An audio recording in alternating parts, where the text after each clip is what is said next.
Hey everybody, I'm Steph. I'm Michael Today we're checking out Freelancers, a Crossroads game. from Plaid Hat Games. Yes.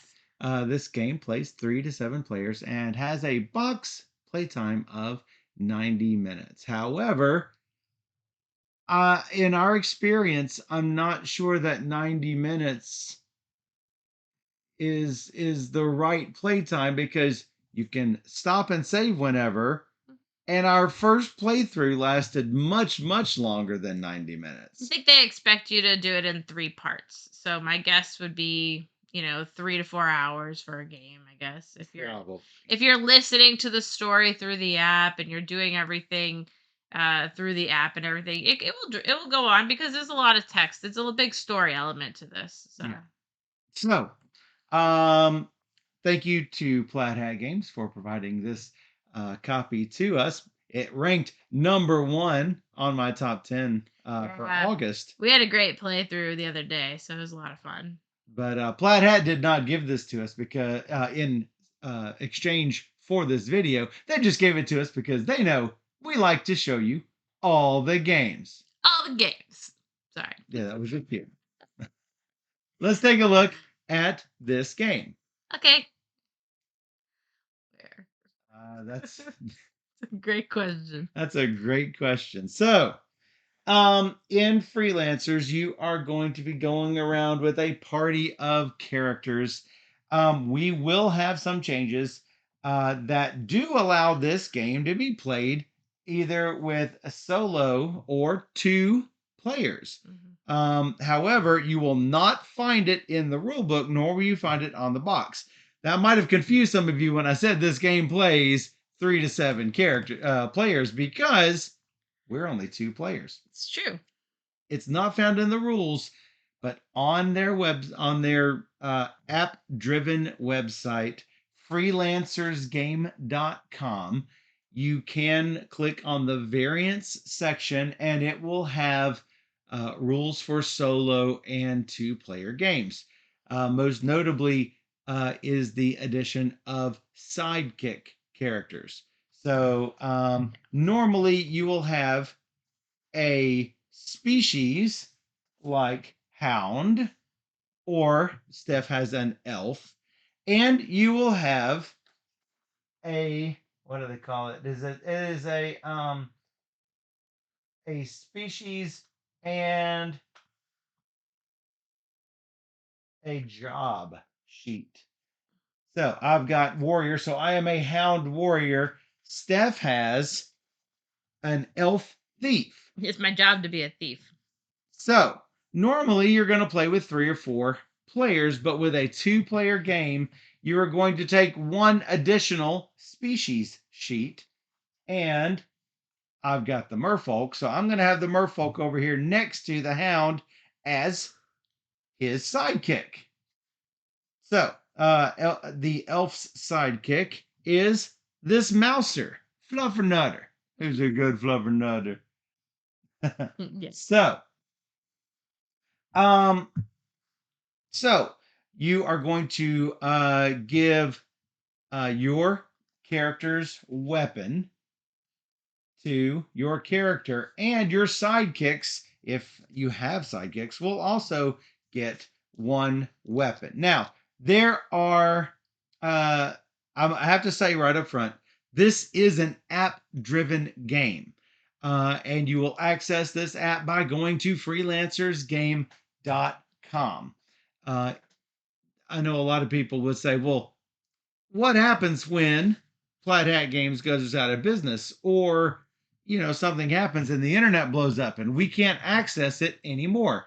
You can actually download the entire contents of this website and use it on your computer. So that's sort of cool. I like how they did that. Yeah. I assume it also works on phone. We are using a computer for this, and hopefully we can get the sound to work too, because the voice work on this is fantastic. I love how they did this. So yeah, I just appreciate the fact that they were forward thinking in this, because I've had many games disappear from from iOS, from the Apple Store. I've had Android games disappear. I've had games on Steam on PC disappear. And if they're not downloaded and or the uh, operating system no longer supports it, what are you going to do? So I like how they were forward thinking with that. Anyway, the app will lead you through everything, including setup.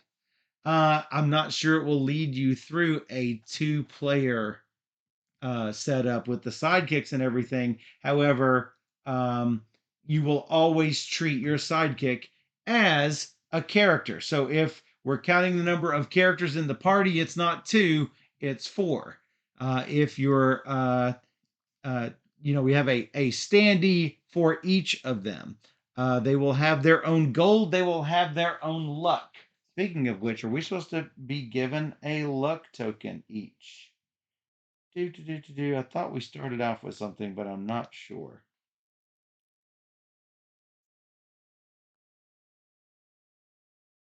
Maybe not. So anyway, we are not going to go through the setup on the app. We are just going to put you right into the action. Um, so there are basically we're going to be exploring a map. We've already done map A, so we're going to do map B this time. So you can see we're going to start off here at the bottom and then just go from location to location. And there are three ways that the game can end. Either the party is too wounded, meaning enough wound tokens have been removed from the wound track on the medic board to reveal the game over space. You see the game over space here at the end. So if all those wound tokens are gone, we have lost. If the threat dial ever reaches the end, it's going to be game over.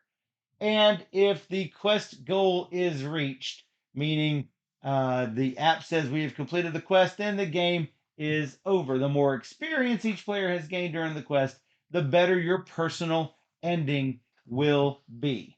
So, a lot of people will consider a quest ending as an everyone wins or everyone loses sort of thing.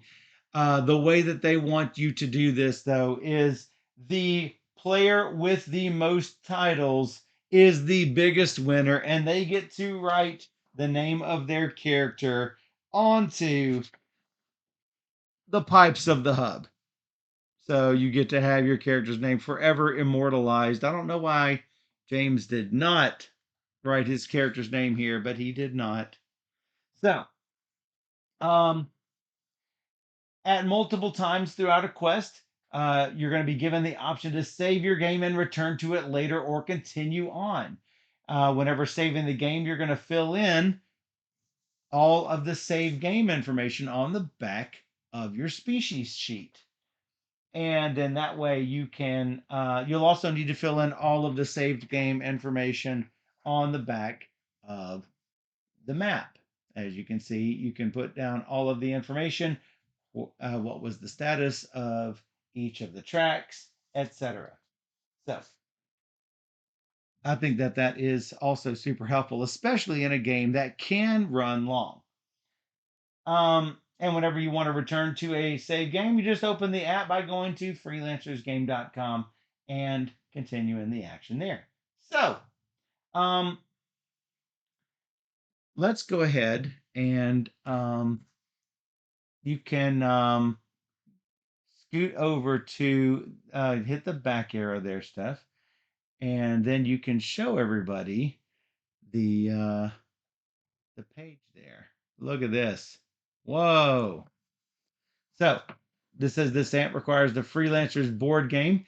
If you will scroll down, um, the game does not come with a lot of extra species sheets and job sheets.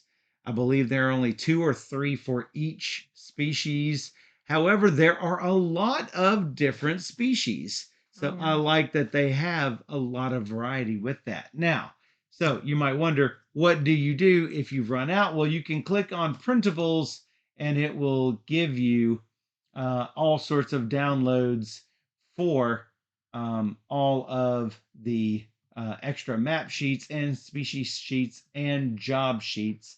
There was a prologue map that was created for Gen Con 2023. It says it can be found in the variant section of the app, but currently it has been taken down. I don't know if it's for game balance or to make it shorter or whatever, but that's that's where that is. You'll notice the desktop download link, and that one takes you to the same page there. You can see it's the has nope, sorry, the Mac and Windows clients, and it includes all of the audio and video.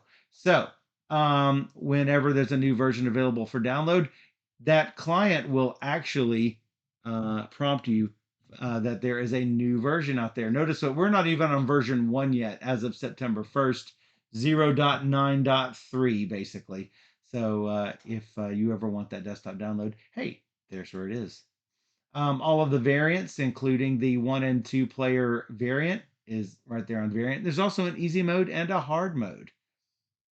If you scroll all the way. Scroll all the way down. Okay, so there's another little thing. Let me now that when Steph scrolled past, it helped me to remember. If we can go back, yes, we should have done the overlay on this. However, you'll notice that uh, there are stat tracks here at the bottom. Normally, whenever you get a stat, you will X over these boxes one at a time. If you're playing, I think a solo and two player. Scroll down there for a second, Steph, so I can see. Um, yes, right there. So, nope, a little bit up. Sorry. Um, whenever you are find where it has the skills. I don't That see that was on down there. I here. don't see it. So whenever you are playing solo and two player and you're gaining a skill, they tell you to fill in half of the box only. You get access to the die that skill uses. So if you fill in half of the will thing, you're not going to get the gold coin, but you are going to get the D4 associated with it.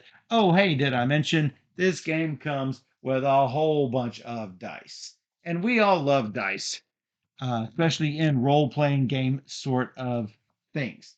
So, um, whenever you get a stat with the two player and solo versions only, you're only going to fill in half the box. When you fill in the other half of the box, you will get whatever the reward is, such as a gold piece or an experience. And that brings me to the experience section on the back. Whenever you're filling in the experience on the normal version, 3 players and up, you're going to fill in one of these each time you get an experience. Whenever you're playing solo and 2 player, you're only going to fill these in a half a box at a time. Now, the reason you do that is because your sidekicks don't have any experience trackers or anything. You've just got the species side. The job side is the one that has all of the skills and all of the experience. So technically, you could play this four-handed. There's nothing against playing this game with 4 full characters instead of playing with 2 characters and 2 sidekicks. So, Mm. um, whenever you acquire cards, such as weapon cards like this, you're going to place them in the particular spots on your character's area. You notice I've got a spot for an armor, 2 followers, a weapon, and 2 trinkets, as you can see here. Sidekicks only have room for 1 armor, 1 follower, and a weapon and a trinket. So there are some story areas that our chat has actually helped us to fill in. You won't need those on your sidekick characters, although Steph wanted to go ahead and do it for ours anyway. But if you have weapons and trinkets, you can store 1 each on your sidekick, and they will go just over the top of this story area. So, um, let's take a look at the back of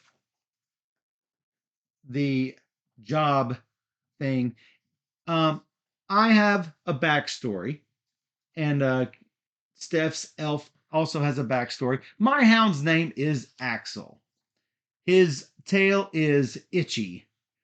It's not always wagging or tucked in or really long or docked or curly. His tail is itchy. So here's his backstory. And we are going to use some of these little Mad Libs sort of thing to fill in the spots on this story. Notice that inside this cute little backstory, there are little blanks that you will fill in with the responses that were given on the story sheet. So let's take a look at my backstory. Fighting can be a great sport, but oi, it gets kind of repetitive. Protecting helpless villages from vicious raids did it. Viciously raiding helpless villages did that too. Heck, I even killed the deadly fireball of the western spokes. Not that anybody cares. Actually, I the fireball was for something noisy. I was gonna say Senor Azul, so I would have killed the deadly Senor Azul of the western spokes. No. That would have been funny. I've been a little depressed lately, blowing most of my coin on broiled squirrels. I'm in a heck of a slump, so in order to make a more fulfilling life for myself, I've decided to be a freelancer. It's less legally questionable than my last dozen gigs, and this jerk named Basil Everbright, that's Steph's character, told me all about a new party that's starting up. All right. That's right. All right. What's Basil's story? I don't mean to be a bad person, but boy, I'm sure good at it. Can't help it. When I see someone who has a shiny new pine cone, boom, it's mine. And they're enjoying that fancy peas at the restaurant. Boom, that's mine too. That beautiful wolf they have at home, I hope they don't like it too much because boom, that too is mine. Boom, boom, boom. So yeah, that's me. I steal everything I see and say boom way too often to be cool and likable. Boom. Boom. And so at the end, depending on how many experience we rack up, whether we become level 1, 2, 3, or 4, we are going to have a different ending story for our quest. Guess I should have named him Boomer. That would have been good. I didn't know. Well, we'll nickname you Boomer. So, you will also need to hand out titles to everyone. The game master is the one who manages the app. The bookkeeper manages the cool little location book right here. The cartographer is the one who manages the map. For the person who is going to run the influence track, that's going to be the influencer. Whoever is the medic is going to manage the wound track. Whoever is the scout is going to manage the time, risk, and threat. And whoever's the lookout is going to manage all of the enemy dials. So I guess I am all of the roles because I'm going to do all of that stuff. And you're going to be here looking pretty. Yep. That's what you do. I'll flip the book. You'll flip the book. So you are the bookkeeper. So, boom. So there are, you're going to have a threat bag, a risk bag. And so all of these yellow tokens are going to go into the threat bag. Now, notice that some of them have the little exclamation points, and some of them have this little radiation symbol on them. Those are going to go onto the threat dial across like this. When we fill up 3 of the same symbol, guess what? A threat is going to increase, the dial is going to increase, and that means something bad is going to happen. We're going to put this threat token into the bag, and when we draw it out, something bad is going to happen. It's usually more of these symbols that will pop up. Notice that some of them have plus signs on them too. That means that, hey, after I put this, I'm going to have to draw out yet another token.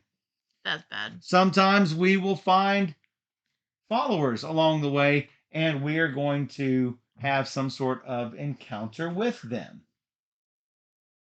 So let's throw all of these into the bag. Oh, I didn't mention, if like we almost fill up both tracks and then we fill up that final spot, all of the tokens go back into the bag.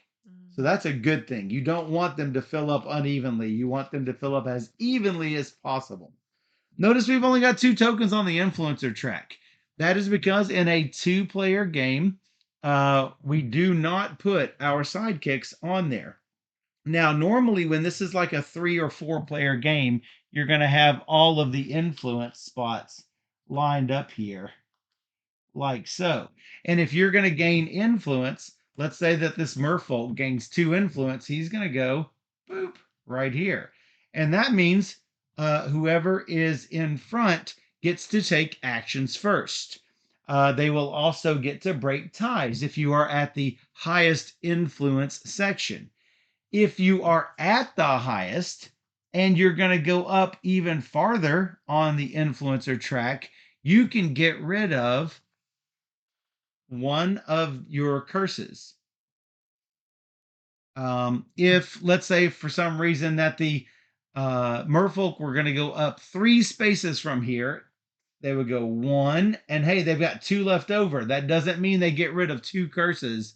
That means if there's any left over, they're going to get 1 additional curse. They're going to get rid of 1 curse. They can't get rid of 2 curses. Now, this is not explained clearly in the rule book. We did contact one of the team at Plaid Hat, and they confirmed that you do indeed only go up to the top, and then you get 1. If you have 1 or more additional, you get rid of 1 of your curses. So let's say that the hound loses 5 influence. 1, 2, 3, 4. Well, he can't go down any farther.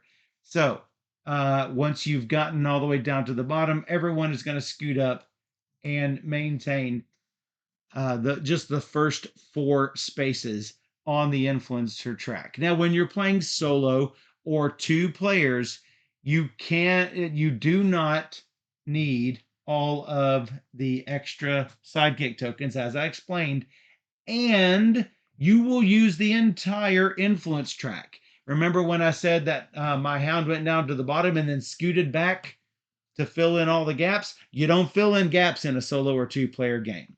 So if I were to go back 5 spaces, 1, 2, 3, 4, 5, I'm just way down here by myself at a super low influence. Now, there is a cool mechanism where you can stress your characters out to let someone do a reroll.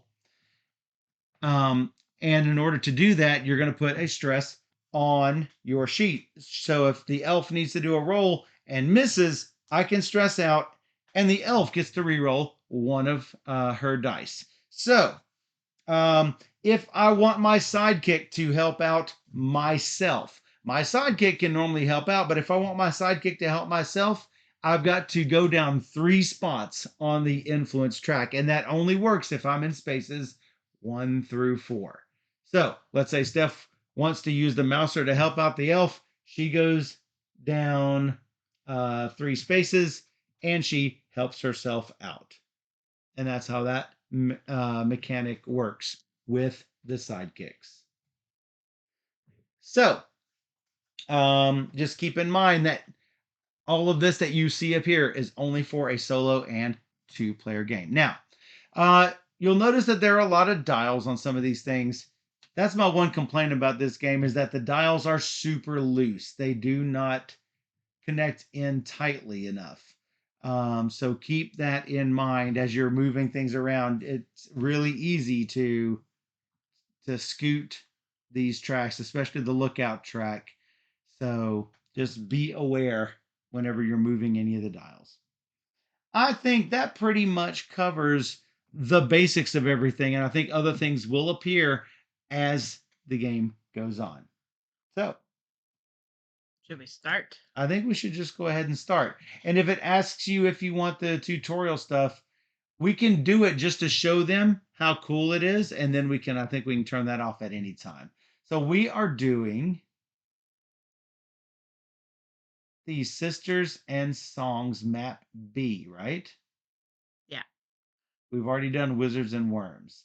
Would you like the app to help you set up the game? No, we are done setting up. Steph, is there any way we can get rid of the rainbow border, perhaps? Because it cuts off a little bit.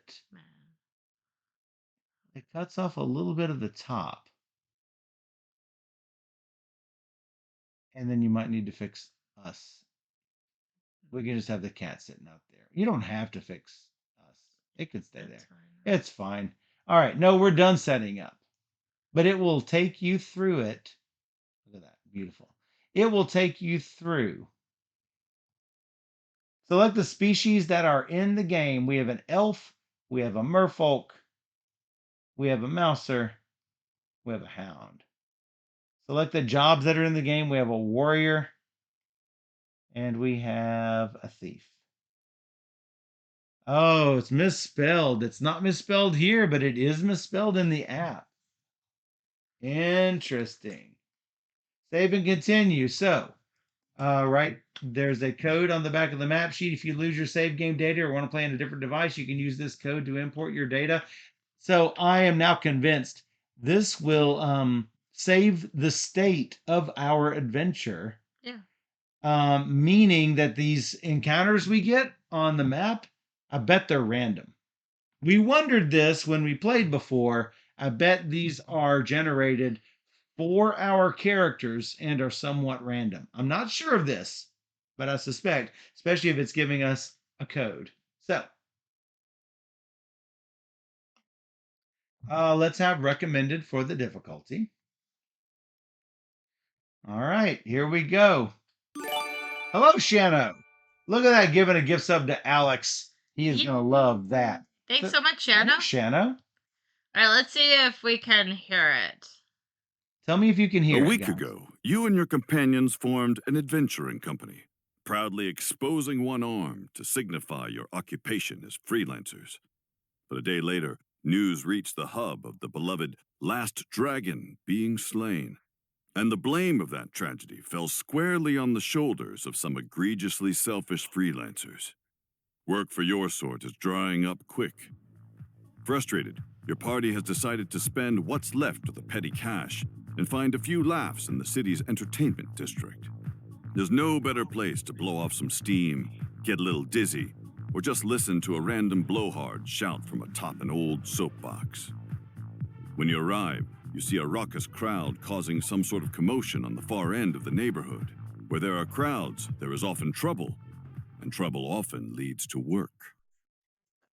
Have the bookkeeper turn to page 11 in the location book. Do not start the round until instructed.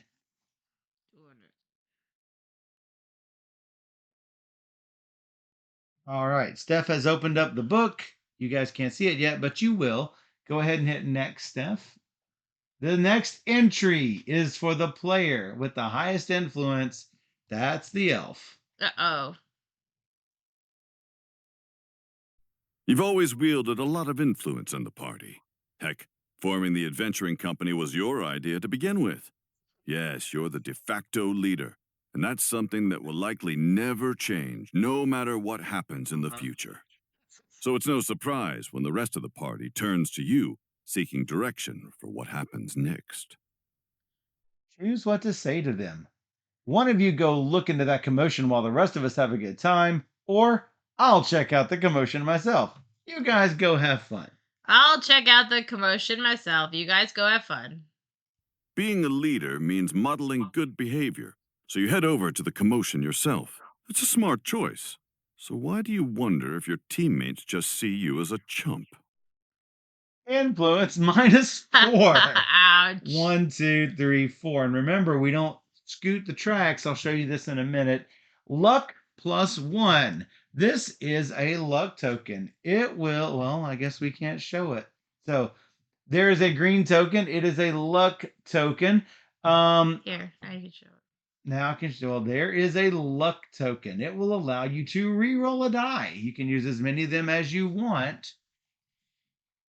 And there it is. So Place your piece on action 7 during this round's planning phase and begin the round. So let's go ahead and switch over to the game. Switch over to the game. Ta-da. Yeah, we got everything. So, go ahead and hit done in the app.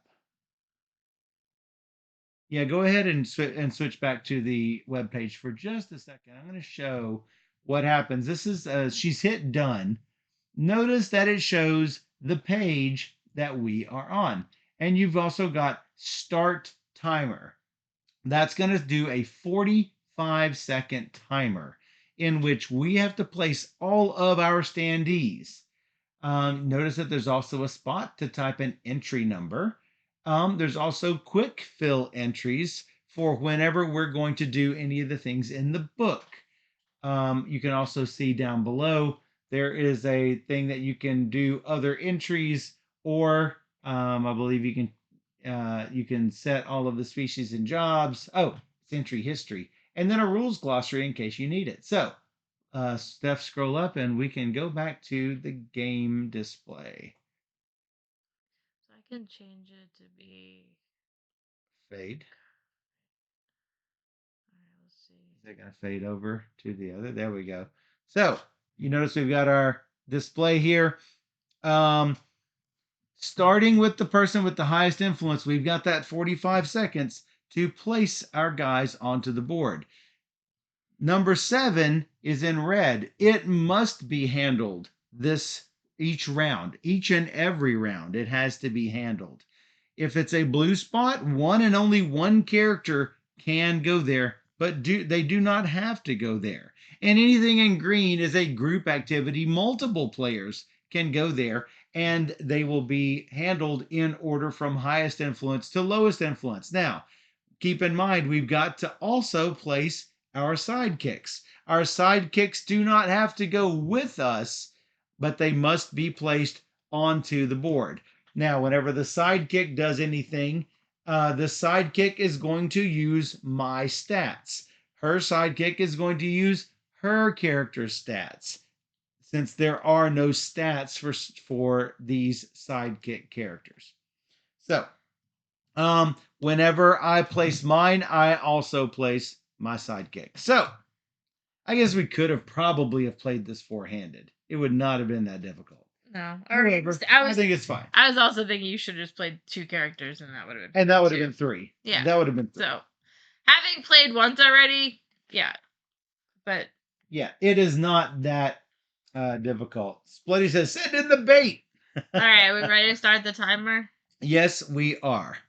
Now, you're supposed to look. Yeah, you're not supposed to be reading over this and try to figure out the best minimum, maximum sort of plan. The things you need to know are in bold. For example, if I want to look over to this too, I can see it's will plus 1, make a will check. I might think, oh, I want my will to increase, or I want my might to increase. And I might decide to go there, or, hey, I'm pretty good at that. I should go there. Well, that's what they give you the symbols here for. Yes. To give you these the general idea what it is about. Notice that this sparkly means will. This means influence. This means minus risk, which is right here. And this means, it says group activity, or it says group. So something must happen to the group. Oh, it's the follower icon. Oh, they got the follower cards. That's not bad. Followers seem good. We should get followers. Yeah, like I say, you should just quickly look over the icons and see what works for you, plus the things that are in bold over here. So, I think we should just go. I think we should just go. Start timer. You're first. I am going to, I'm good at might and agility. So this is might. I could probably do a bare knuckle box. The merfolk can do some bare knuckle box. Well, no, you must. You have no choice. Pause. Okay. No, you can't pause. Sorry. And then I'm gonna go to. Sure, I'll visit the soapbox. And I'll do this one. Now we hit done. If you do not hit done, it will say you took too long. One of your characters needs to take a stress or a wound or whatever. Mm-hmm. Now, whenever you take stress, it's going to go onto your character sheet. And we don't have it again, do we? Do you take that thing down? Yeah, because I saw the cracks. You what? Sorry. It's fine. So, you're going to place the stress right here. Whenever you take wounds, they'll also go there, and those are harder to remove than stress. You're going to get to remove those when you go to camp. So let's go from top to bottom. Yeah, we don't need to necessarily be there. Okay. Back to, because let's go back to the game. We're going to go from top to bottom, going down the list. We have bare knuckle box. Might +1 and make a might check. So I am going to look for my pencil. I'm going to mark half of my might space. Let me go ahead and do this with a pen so it will be more visible to you guys.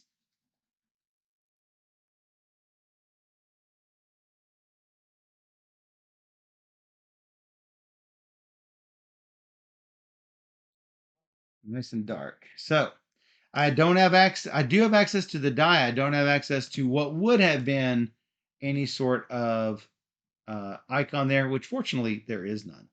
So make a might check. If I roll a 1 to 14, I get a wound +1. That's not good. A 15 to 19, wound +1 and treasure +1. A 20 or more, treasure +2, and supplies +1. Supplies are one-time shots that go into the threat bag. So whenever you are making a check, you are going to always roll a 20-sided die.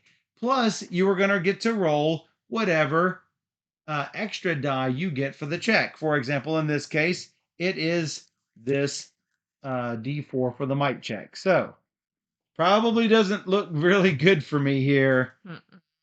We're going to give it a shot, though. A 5 and a 4 is 9. Does anybody want to stress out for the hound? Not really. I do need that. Sorry, can I get the... I don't have any of the rules for the 2-player game, so I'm going to need... I'm going to need that mouse. Thank you.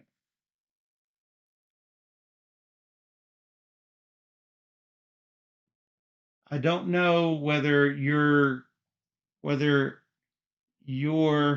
guy can help my hound without dropping down further on the list, which you currently cannot do. So I do need to look at that, because we are playing with those weird rules that I'm not fluent with. Helping yourself is on, let's see.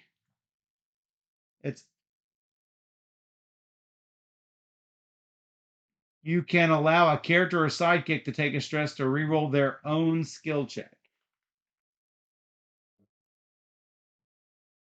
So that answers that question. So you can do it. I have to take influence to do it. So gonna re-roll the 20-sided. Hopefully I don't keep getting 17 and 4 is 21. That's 2 treasures and supplies. Well, that's about as good as it can be. Yes, that is actually as good as it can be. So let's take a look at these treasures, which unfortunately were gotten by the merfolk, and you can't hand these treasures off easily. So that's a little bit sad. So you're gonna have to discard one. I'm gonna have to discard. No, they might be a trinket and an armor. Oh, okay, yeah. So it could Maybe be a follower. Ooh, this is a trinket. Trinkets are little things that go in your pack. This one is a pocket diary. As a camp action, I may discard this card to gain experience. That's nice. And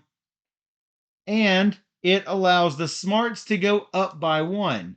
OMG, Cookie was looking so dreamy today. So it's the pocket diary. So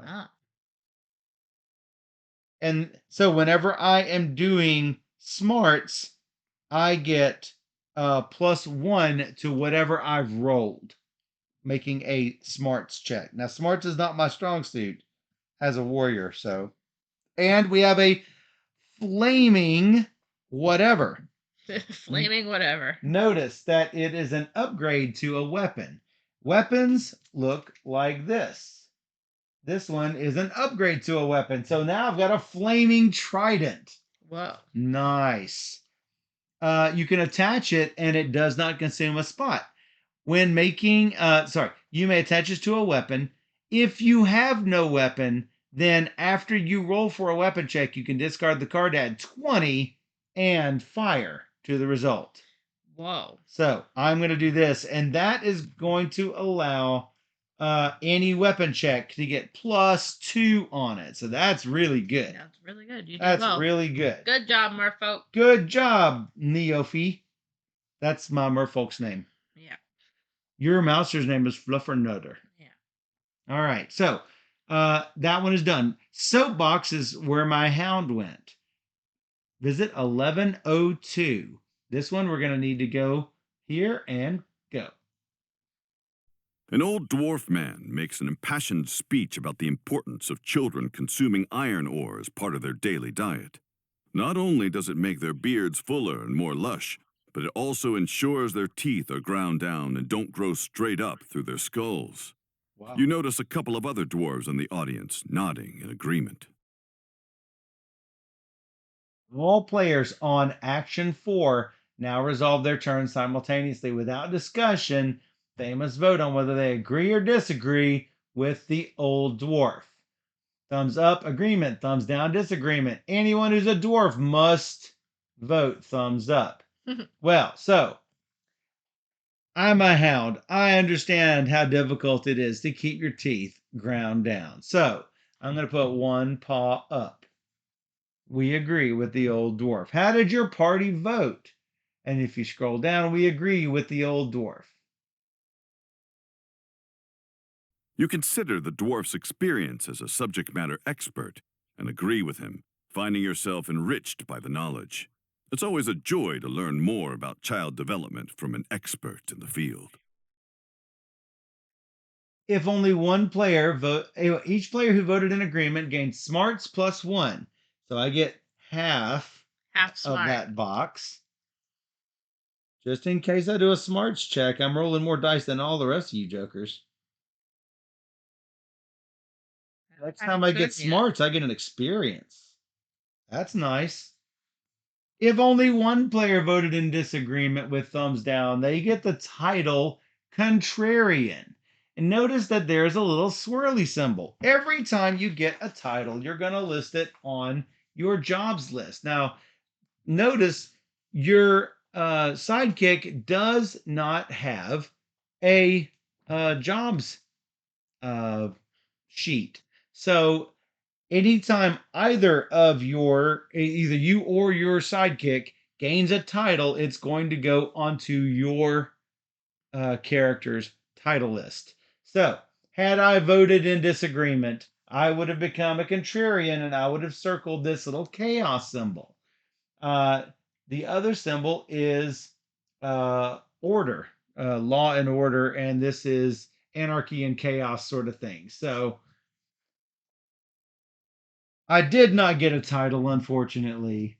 Lock Action 4 as a reminder that all players here have resolved their turn. So nobody can visit the soapbox from now on.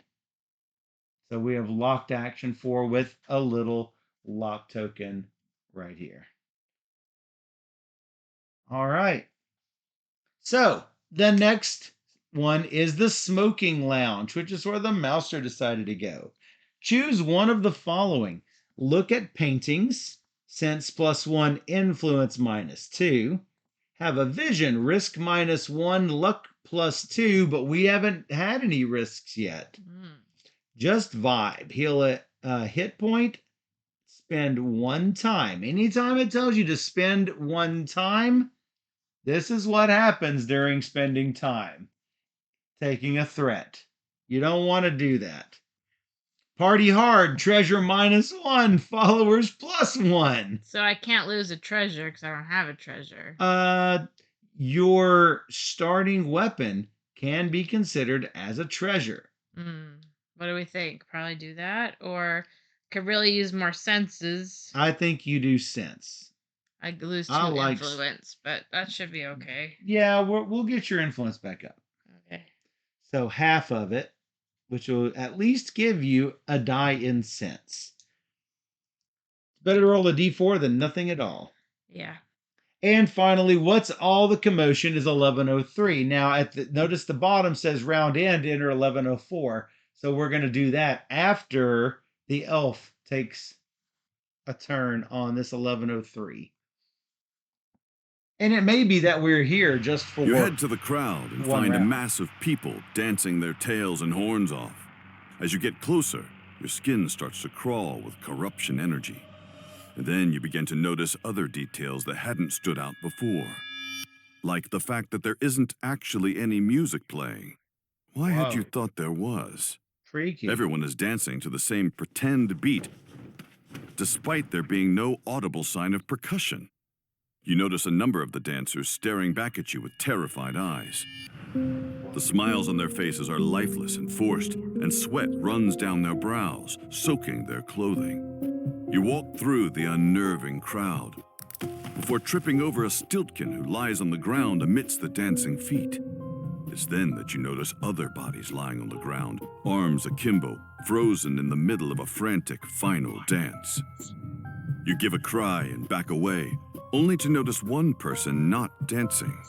It's a gnome with curly green hair and a small lute, rocking back and forth and crying. Accuse the gnome of causing the incident, comfort the gnome, or go fetch your companions and then return. Help the poor little guy out. Accuse him. He's definitely guilty. Okay. Slutty says, uh-oh. I guess we're gonna comfort him. You can accuse him. I don't know. You could be the comforter, or you could be the accuser. You don't know.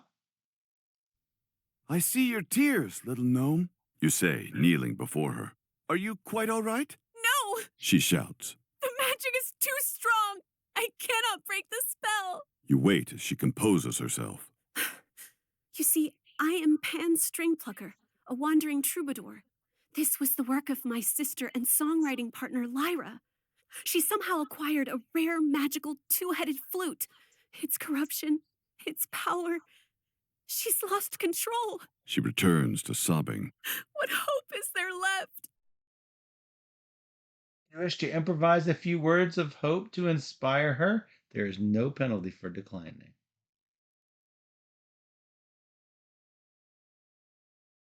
I got no inspirational words.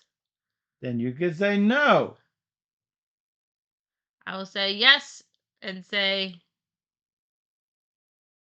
you can do it. When you are ready, in character, have another player start the timer, then deliver a few words about hope and why one should never lose it. Ready? Oh my goodness. Say it to them. Ready? Like you mean it. Ready. We're going to have them vote. Never lose hope. You can do it. You're the only person who is capable of this, and we all believe in you. Right. Were her words comforting? Splitty says, you're all going to die -10. Dang it. I'm going to say thumbs up. Jovi says, cheer up, the sun will come out tomorrow. Um, No, Jovia did the -10. Whoa. I thought it was Bloody did the -10. No, Jelfie did the -10. All right, is that 2 thumbs that- down and 1 thumbs up? Bloody says thumbs up. 2 to 1. 2 to 1, thumbs up. Okay. Your words seem to calm the gnome a bit, Good job. better enabling you to carry on with the conversation, Sorry, I can't lose my sister. she says as she composes herself a little. She's not just my songwriting partner, she's my best friend. The String Plucker sisters are forever. Totally get it. You agree as you try to play things cool. You've heard of the String Plucker sisters, and they're sort of blowing up right now. So sorry to hear of your troubles, Wait, cries the tiny troubadour. your one-sleeve attire. You're a freelancer. Please, stranger, let me accompany you and your companions. She rises to her feet, wiping tears away. If we can rescue my sister, she and I will pen songs of your deeds that shall spread far and wide. Finally, a quest. You've not only had the great fortune of finding employment, but it even pays in exposure. Wow. What more could you ask for? Will +1. And you did gain the title Comforter. Oh. I even called the name of it. How good was that? I said you could get the title Comforter. Forter. Can't spell. Comforter. Whoa. Whoa. And is it loyal or whatever? Lawful. Yeah. It is lawful, not chaotic. I would have thought so. So, there you go. Nice. So, who got the luck? That's your Mouser's luck. At the beginning of the game, it was his luck because he went down. He went down 4. Got it. I think he has his own gold and his own luck. I'm going to have to look at it if you'll switch over to that other page for me. Scroll, treasure and tokens. They have their own gold, their own luck. It's not, it was not curse, it was corruption. That's what those skulls are. It's not curse, it's corruption. Corruption, you can't use your bonus dice if you have corruption. That is correct. I was going to explain it when we needed it. Yeah. All right. Okay. You are done.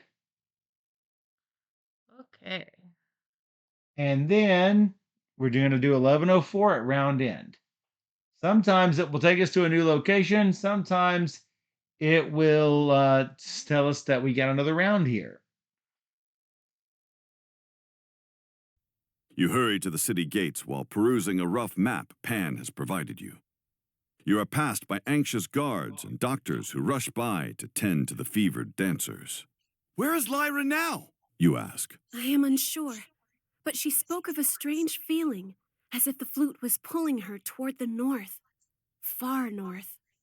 Wish we knew more about what we were dealing with, Grunko, son of Grung, says flatly. Look Here's there one on the of her map I guys. gave you. Pan replies. Do you see that crypt?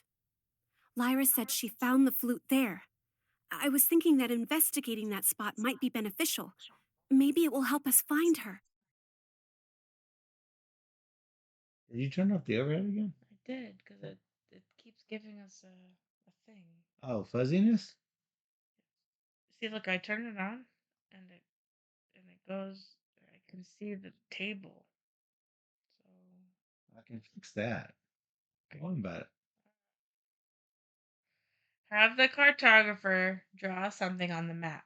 To remind you, there is a strange cemetery at space 81. A strange cemetery. I don't know if we want to head that way, though. Why? It's strange. Yeah, but she says, do you see that crypt? Lyra says she found the flute there. So So we have to go figure it out. that's right. Okay, done. Next. Yes. The next entry is for the player with the highest influence. Hey, that's me now. That's for you. Make a smarts check. Uh-oh. Good. I just got another D4 with that. And you get +1, right? Yes, I do. Okay. Because my smarts went up and I got a smarts thing. Is the result equal to or higher than the current threat? So the threat is currently at a value of 8. That's the starting threat. If you'll go back out to the game board, you will notice that I've got this 8 right here, and it says it's really small. Underneath the 8, it says plus the number of characters. So 8 plus 4 is 12. I've got to get a 12. All right. So go ahead and switch back. 20, 16, and 4. Plus 1, I got a 21. So yes. Thinking back on it, you remember something. You point at the map and say, "Somewhere around here is a great library. We might learn something about the flute's history there." Scala claps excitedly. Whoa! It's literally called the Great Library. I've always wanted to go there. Me too. Agrees Pan, and then gets sad again. So did Lyra. Luck plus 1. So these people that you are hearing, Scala and Gronk, and there's one other character. These are our cook and our somebody else. There's a skeleton guy who's our cook. Gronk is our bodyguard, and I can't remember what Scala is. Anyway, they come along with us. Luck plus 1. Okay. Draw something on space 82 to remind you it's a great library. Yeah. Oh, it's opposite directions. Of course it is. But I like how you have, it's like it sweeps around both directions. This map is sort of big. So, great library.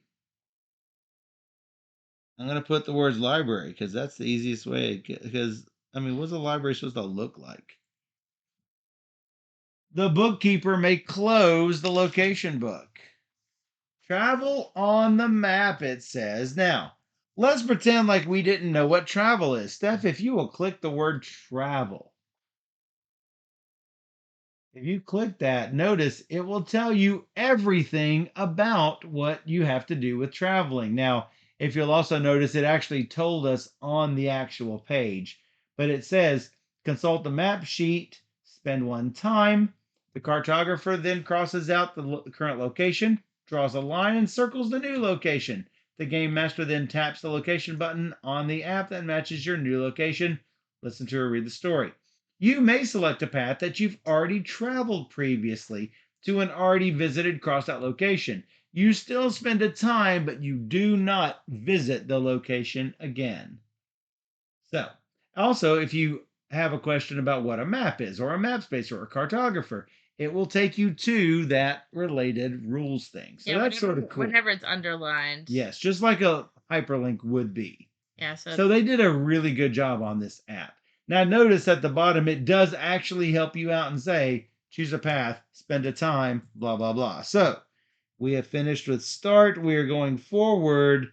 We have a threat thing here, which means, I believe, the threat will increase. No, we are finding a threat on the map. Yeah. We'll have to do that here in a second after I pull a token, because we might have a follower.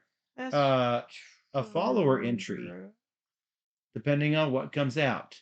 So I've got the token in hand, and it is a follower. It's that skeleton cook. Okay. Number 2. Type the entry number below. Yeah, do a 2. That's like that. Cookie, the camp cook, comes to you in a rush of excitement. "Found a patch of mushrooms and ate 'em. He tells you, Poisonous as all get out. But once the strange fever dream subsided, I had me a new recipe I knew was bound to please." he flashes his proudest grin. Methinks this soggy biscuit gumbo might be me masterpiece. Everyone cautiously tries the meal.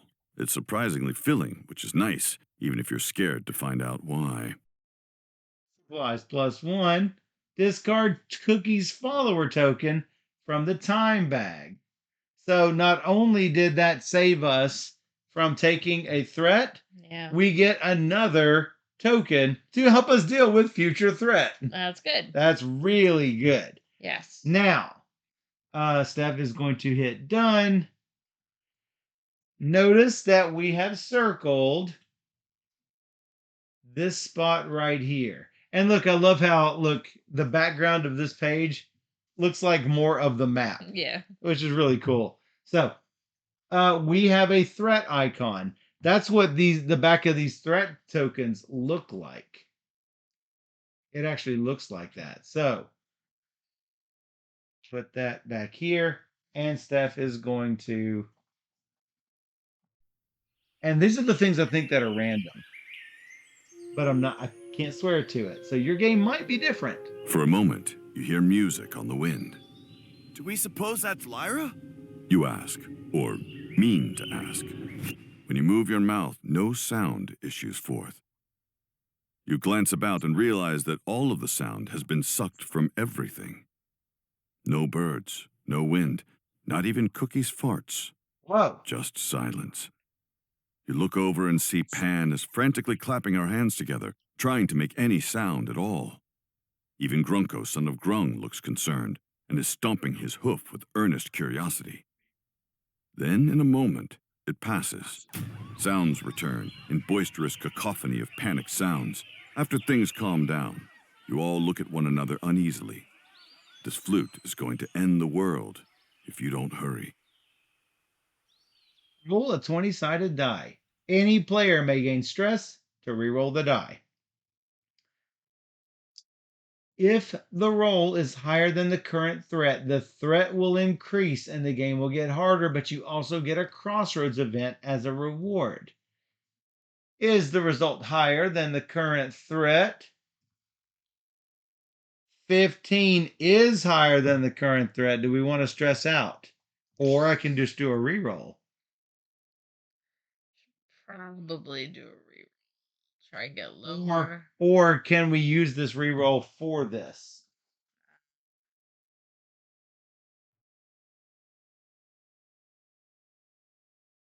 You can discard a luck after they roll for a skill check. This is not a skill check. We could stress out for it, though. I can stress out. You already stressed one. I'm going to stress one. I will stress my merfolk. 7. It is not higher than the current threat. I don't want a Crossroads event. I'm just going to say nothing happens. Travel on the map. We can go to the camp. We can go to the dungeon, which is going to be a series of adventures that deal with everyone in the party. Or we can go to a duel. Oh boy. Oh boy. I'm fine with the dungeon or the duel. Or we can just head to the library, because that's...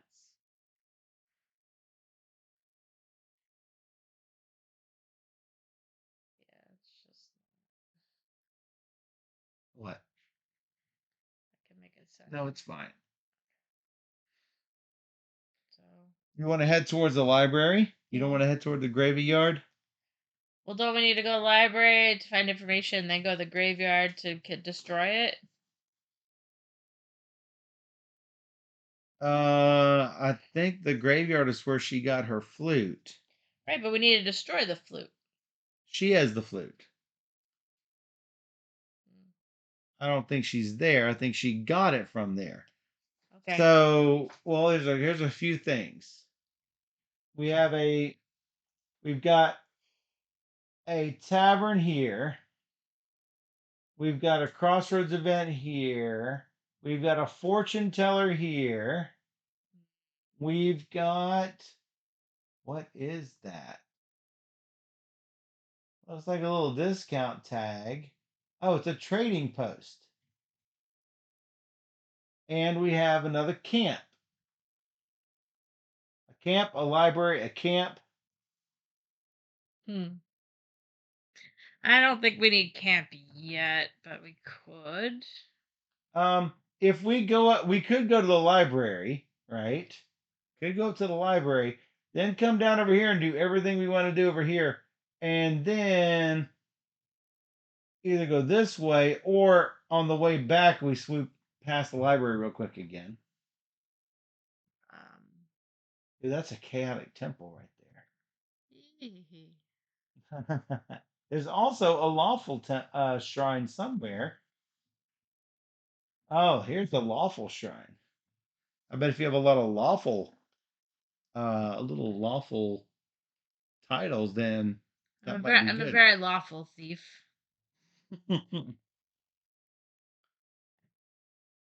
So, where do you think we should go?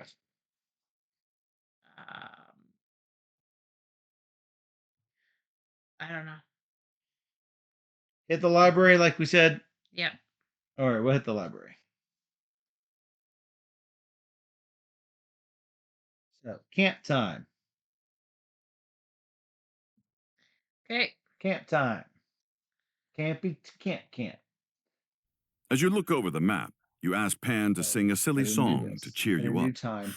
Walking through a forest full of candy canes and lemon drops, suddenly you hear the screaming of two sisters who are needing help. Oh, it's so clear they are both in despair. The candy forest is a metaphor for denial. There's no place for personal emotions in art. You remind her. So this is what I drew. Yay, it's one of the supplies. So it just goes out. Okay. All players may heal one stress or discard one corruption. Additionally, if you choose to spend a time, all players may choose to perform one camp action from their character sheet in influence order.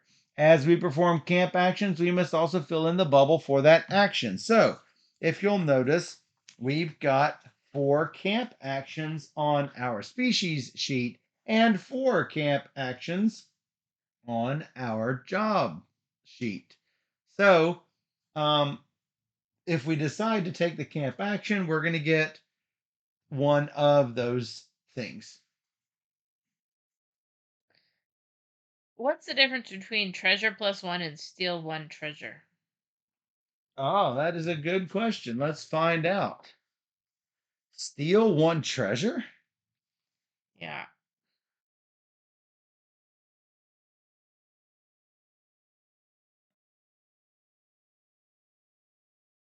Oh, I bet you can steal a treasure from another player. Yeah, but that's like what I was thinking it was, but I bet that's what it is. don't love it. I don't love So it. I can do something else. There's other things to do, but all right, so my options are these. Supplies +1, treasure +1, luck +1, luck +2. Treasure may not be that great considering I only have room for a follower here. Risk -1, not great right now. Follower, influence +4, also not great because we are full up. I am full up on influence. Gold +2, luck +2, heal a hit point, and treasure +1. I like treasure. I think we should spend a time to get bubbles, but we also get to heal our stress that we have. Yes. So that's good. So healing that stress. That's why I like to spread the stress out because everyone heals 1. Yeah. So we didn't use any stress at the start, and then we got a camp action the first time we played. It's like, oh, wish we had known that. So, spending a time drawing this out. Yep. It is one of these with a little exclamation point on it. Rut-row. Rut-row. Follower 1. So click exactly that. And it's follower 1. Pan is humming a It's tune to Shala. herself when Scala Shala. asks her, Hey, Pan. I've read stories about some who can use their music to heal. I've read the same. Pan replies. Sounds incredible. You're pretty talented. Is that something you could learn to do? But Pan shakes her head emphatically. No way. My music isn't magical. And after this whole experience with the pipes, I'm not planning on ever changing that. Oh, right. Scala chuckles awkwardly. I should have known.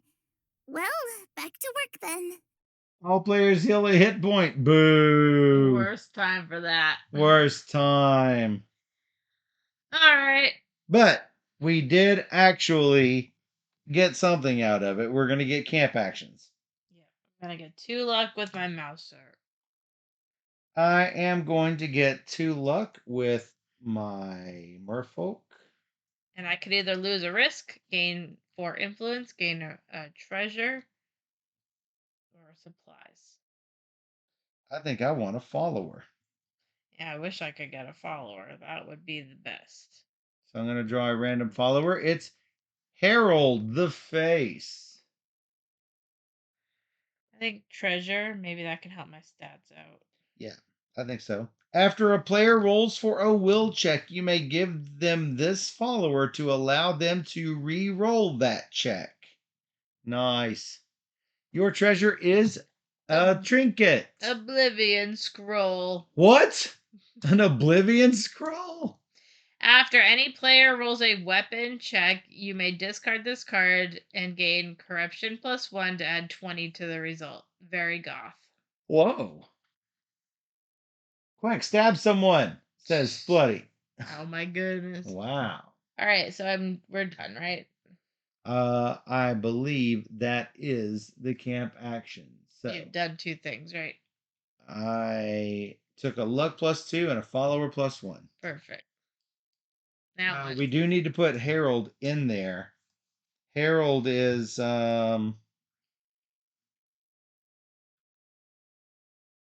little guy. Right. Yeah, as soon as you get a follower, you get to put the follower token into the bag. That's why we start off with those 3 things, right? The those Scala 1, 2, 3, and yeah. we start with those because they are in yellow, as you can see. Those start out in the bag. All of the purple followers are ones that we will get. Pick up along the way. And yeah. So every time we get a follower, we're going to drop one of those in the bag. Now, what you are not seeing is all of the tutorial stuff that normally appears down at the bottom, and it will literally lead you straight through saying, do this die roll, draw a card, draw something from the bag, whatever it is, and it will lead you through it basically on a leash. You're not gonna stray. So anyway. Well, now we're going to 82, which is the library. Well, it's 82, and we know it's the library. So I need to do a travel. We do already have 1 warning on the risk. And now I draw the radiation symbol. So it's 1 warning and 1 radiation. That's not bad. You them to be You going do. to pull them. Absolutely. So we are actually on 82. You crest a hill and behold a grand building with collapsed ceilings. The structure towers high, and as you enter the front doorway, you see the walls are lined with books. The great library, Says Pan and gives an impressed whistle. I've always wanted to come here. Scala bounces excitedly and says, Oh, samesies! This might be the perfect place to find out more about the flute that bewitched Lyra.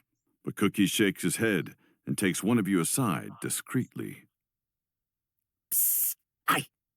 I've got a bad feeling about this, matey. He warns. Nothing good ever came from reading books. Oh, calm down. You laugh as you look at the disorganized piles of books. This place looks huge. We'll all need to pitch in and find the information we seek in a timely manner. Scroll down. Have the bookkeeper turn to 15 in the location book. Set dial A, the mess, to the current threat, which is 8 plus number of characters. It's a 12. Begin a round in the location book. So let's take a look. Steph will hit done, and you'll see that the start timer comes up. So that's what we will have when we've got our book here. So we have talk to the librarian, must be done. Study map, search the stacks. Libratron, engage. Read a book, check lost and found, and fight off tome lice. So you need weapons for the fight off tome lice. All right. Ready? I think Okay. if you do will check, remember I've got Harold. I don't know if there's any will checks that need to be done. There is one. The one that has to be done is So will. after a player rolls for a will check, I can give you Harold and let you re-roll the check. Okay. So that's really good. Okay. So I can do that. If for whichever one of your people can't get a follower, let's give them this. Okay. So that seems good. Okay, ready? Yeah. You're first. I'm first. If you're gonna do that, search the discard pile and take any treasure. We don't have any in the discard pile. Sense and smarts. Well, I have some smarts. So I'm going to do that. I don't have sense. I guess I can get some sense. I mean, this is all reading a book is just like all increased stats. So. I like those. I don't think I'm gonna read a book. If you're gonna read a book, then I can read a book and you can talk to the librarian. Or I can search for treasure. Maybe I do that. Someone has to do that. 8 seconds. 8 seconds. Oh, I have to do 8 that. 8 seconds. Done. Done. I did it. Yes, because if you don't click done, we lose some. We gain some corruption, or It's fine. Everyone stresses or whatever. So I'm like, go. Jenna says the background music's a little loud. So, Steph, if you could change the audio output down a little. There you go. It's probably fine. That'll probably be fine. All right. First, we're going to talk to the librarian. Will +1. Make a will check. So will goes up 1. Stephanie. I get a coin. Yes. And if there's any icons on that coin, then you get it. Now, this is, you fully circle it because you do have separate gold on your species sheet. So what? This gold is for him then? Mm-hmm. Yes. Because now you share the skills, you don't share the gold. Okay. So, and then there's your will check. I just handed it to you, but sure. I'll keep that one. 5 and 4 is 9. I think I can take a stress for that. Not great. You need 15 or higher. I got a 5. I guess I will stress one more another. I have a reroll I can use. Well, why don't you use that reroll? Yeah. 15 and 4 is 19. All right. Enter 1502. You're talking to the librarian. You're stopped in the lobby by a fuzzy-haired gnome with spectacles and a stringy white goatee. Halt, freelancer! He screeches. You be need a library card to enter the great library. Ah, and what is a library card? You ask. The old gnome cringes at the sound of your voice and scowls. You also be need to speak in hushed tones. You look back at your peers and signal for quiet. Now, about that library card. You whisper, leaning in close. I bet a handsome devil like yourself can help me acquire one of those. The old gnome blushes and offers to help you with the paperwork. He even lets you poke around the lost and found while you wait for him to finish. Oh, that's why you don't check the lost and found. Search the discard pile and take any one treasure. There is no discard pile. Oh. I thought you heard me say that, so stop. Is there a player on action 6? Yes. Yes. That may be bad. Oh, gain story card S6. Library card from the story deck. And treasure +2 and treasure -1 and influence +4 and gain the title Line Cutter. Oh, you didn't switch over to that, but that's fine. They heard it anyway. Here, I mean, they can see what I get. Yeah. So you have to look through the story deck, which we're not on that anymore. So these are in order from S1 to S however number S78. I gained the title. Line Cutter, and it is chaotic.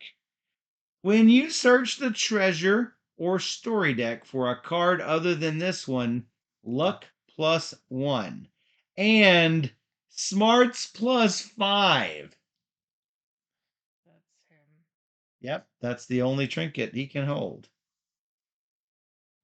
Until he throws something in the discard pile. But then I get 2 treasures with him. Hopefully it's an armor and a follower. Well, yeah, but you also see treasure -1. Sure. You're going to lose something. All right, so I got Heyo. That is a Helm of Visions, which they can't see it. So a Helm of Visions, which gives an extra stress spot, and 2 cents +2 to my senses, which is nice. And Dizzying Draught. Discard. Swap your influence marker with another player's. I think I'm going to discard that one. yes, so now notice how it has a discard effect. The discard effect does not happen if you never arm it, if you never equip it. You have to equip it for the discard effect to take effect. So since she is discarding it right now, then it basically has no effect, this discard. Now, what's going to happen is whenever that elf checks the lost and found, that's going to be the treasure that he gets. So it's going to be fine. Yeah. So you do gain your influence and you gain your title. So that's great.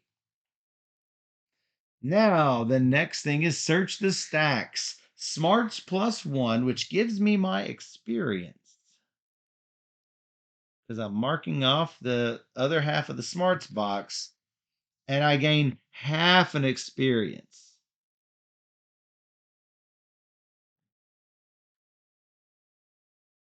And then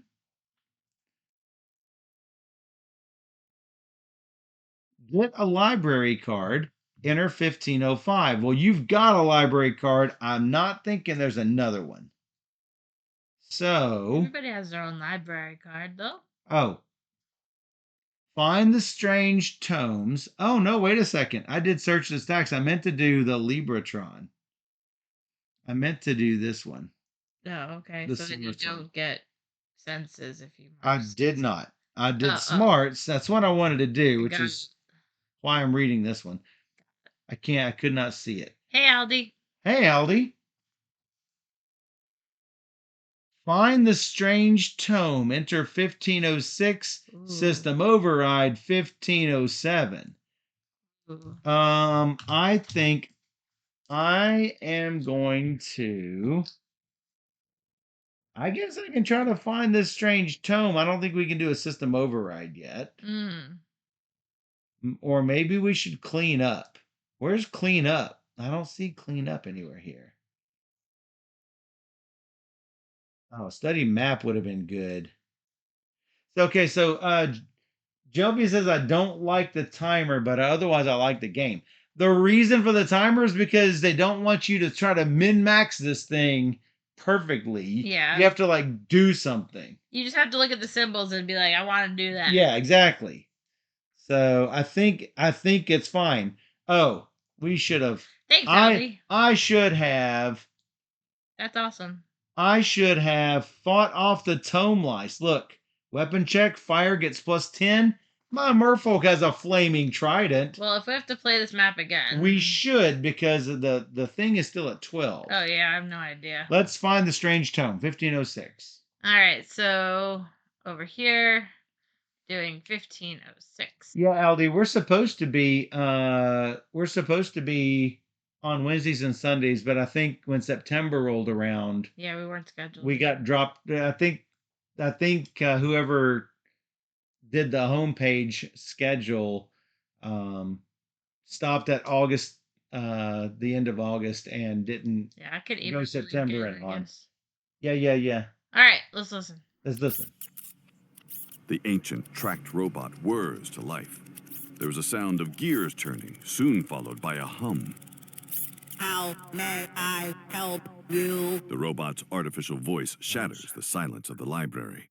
You look up at the robot and whisper, I want a book about magical instruments. The robot grinds internally for a few moments before wordlessly wheeling away. It returns a few minutes later with a dusty old tome which it holds out to you.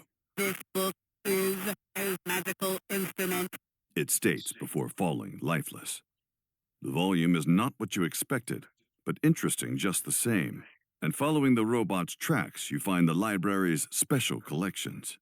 This should be useful. File A goes down 4 to 8, and I gain story card S8 Strange Tome from the story deck. Oh. Wow, I was expecting to have to fight this dude. Strange Tome. When you gain smarts, which is never going to be never because I'm filled up on smarts. My smarts, I have one slot of smarts and it is filled. Notice every job has different abilities. This one, not real smart, but I've gotten all the smarts I can get. I guess you should have been thief. When I gain smarts, influence +4 and smarts +5. So that's pretty amazing. You're a very smart warrior. This book makes you smart and look smart. How odd for you. Yes, that is very odd because I'm a dumb warrior. That's funny. I should probably transfer this off to you. I would like it. All right. So we are here. Now I do this. Search. Read a book. Choose one of the following. Romance. Oh, this is my other one. What are we doing? Oh, I'm not sure what you're doing. Me. No, it's the other me. Read a book. Choose one of the following. Romance, will +1. Health and fitness, agility +1 or might +1. Wow. Those are both good. Fantasy, smarts +1. Reference, luck +2. Dial A -3. That drops that 8 to a 5. Not bad. Not bad. Geography, risk -1. Also good. Self-help, heal 1 hit point. Corruption -3. This is for my merfolk. Which, if it's one of these things, it doesn't matter exactly what it is. We both have high agility. I should probably get that experience up as quickly as possible. So, agility +1. That seems good. And now you've checked the lost and found and get this. And that is the end of the round. I mean, it's good if I need to discard something later. What is good if you need? Like, if there's something that says -1 Oh, for yeah. sure, then yeah. All right, so we hit what? 1511. 1511. Player with S6 library card must make a sense check. If library card has already been discarded, collectively choose a player to make a sense check. Is the result equal to or higher than dial A? Okay. Your sense check. Yes, you do have a D4 that you can add. And +2. Which one is +2? The senses. This one is the one with the library card, which is this one, yes. So yes, Okay. since it's the one with the library card, it's your mouser. 3 and 16 is 19. Definitely. It is equal to or higher than. Yep. Yes. Now we can. Thanks to all the searching, sorting, and dumb luck, you find an ancient illuminated scroll that tells the story of the Pipes of Discord. That was fast. Grunts Grunko, son of Grung. Scala reads aloud. The Pipes of Discord are a double-headed flute which slowly possesses its wielder. It is said that the possessed musician will be compelled to seek a temple of music in the far north.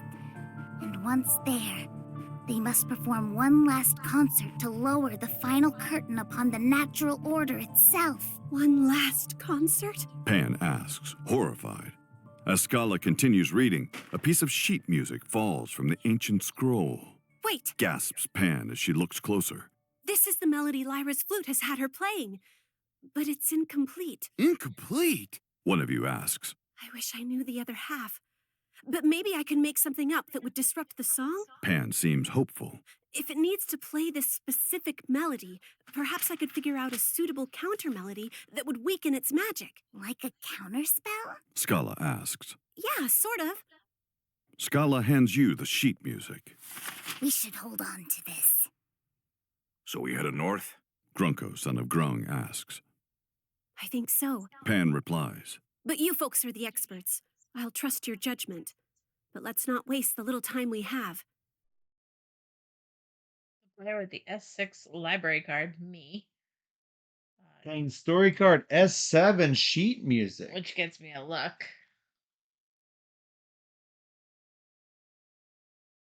Oops, wrong ones. These don't have S's on it. Probably does more than it seems. Maybe don't use this for going toilet. Ew.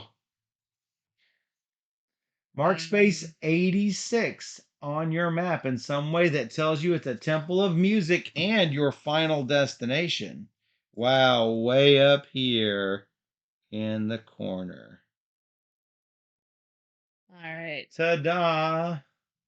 So I guess I'm losing my library card now.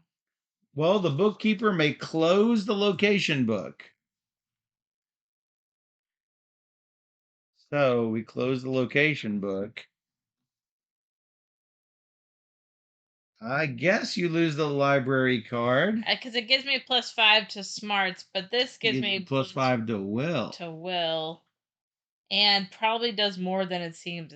I feel like we're going to need the sheet music. Feel like something. Or I'm going to get cursed or something with the sheet music. And you search the treasure or story deck for a card other than this. You get a luck +1 from the library card. I did get it. You already got it. Good.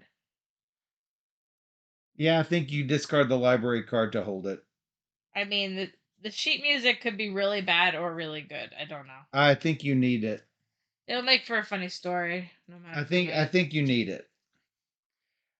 So, now, the reason why you can't just trade stuff back and forth is that there are spots where you can openly trade at those trading posts.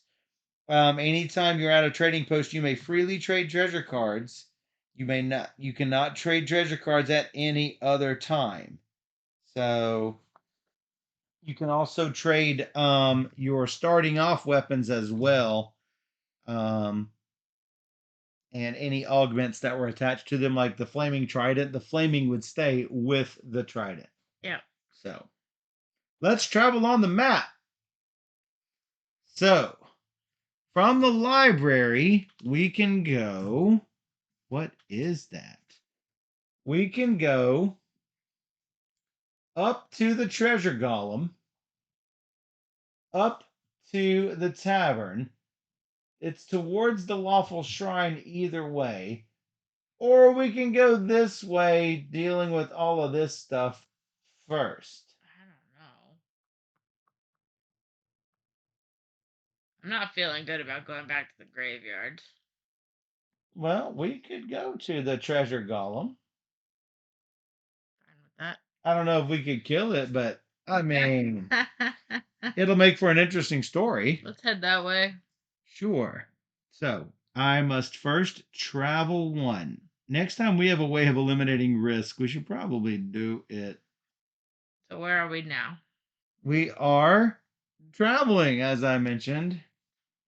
We are first traveling. Yep. First traveling. I drew number 3. That's the son of Grant.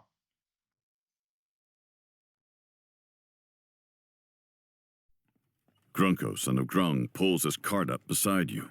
Boss, He says flatly. I've been looking at the map, Yeah? You ask. and it looks like we are indeed going the right way. He carts off. You Thanks. sigh, relieved. You've been faking it for more than a day. Risk -1. So we have 2 risk tokens. One of them has a plus on it. One of them does not. I'd say we put the one that does not have the plus Agreed. on the token. All right, so we're here. Now we're at the treasure golem. Sure. A lumbering colossus covered in gold, jewels, and chests staggers forward. With each step, shockwaves of corruption shoot through the environment, warping the landscape. Is this a good idea? Pan calls No. out, terror No. in her tiny wide eyes. Ah, I've seen worse. Scoffs Cookie. Doesn't scare me none. We can't survive this! Pan shrieks. No, we can't survive Lyra without more gear. You call Agreed. back. This thing has loot we need. It's kill or be killed. There's another Whoa. stomp, and debris shoots off the golem and whizzes through the air just past your heads, Well, I'm off. says Cookie. Thoughts and prayers.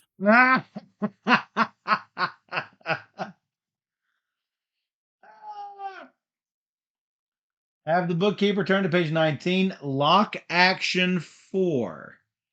We don't have to endure corruption yet. That's what that is. Set dial A to the current threat, which is currently 12. 8 plus 4 characters. Set dial B, that's the golem's armor. Wow.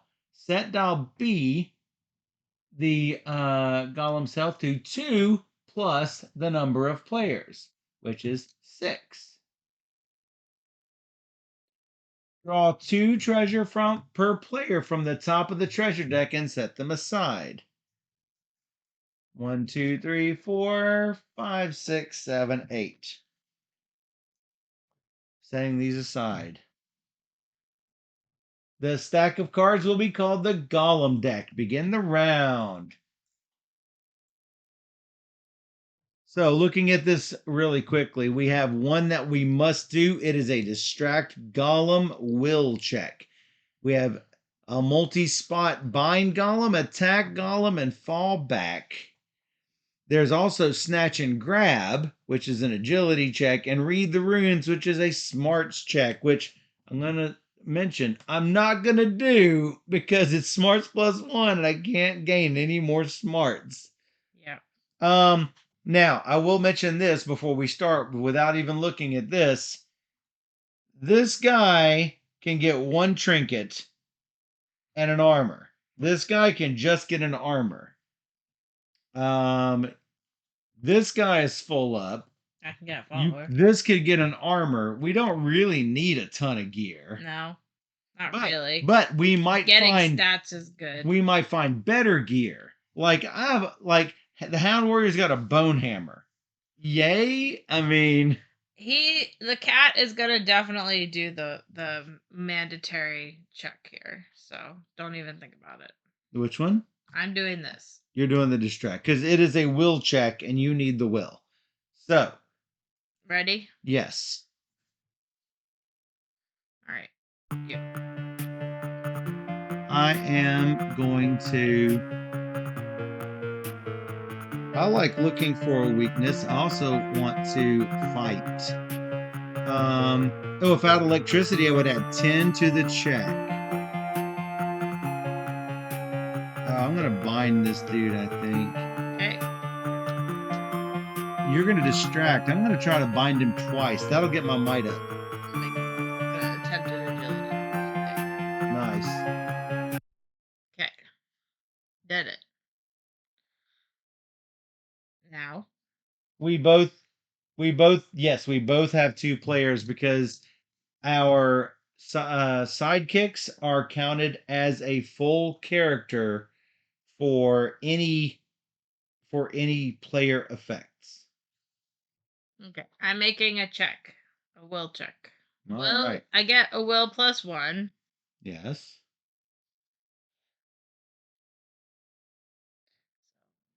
I get a D6 now. Wow. Because you're partway into the D6 one. 6 and 13 is 19.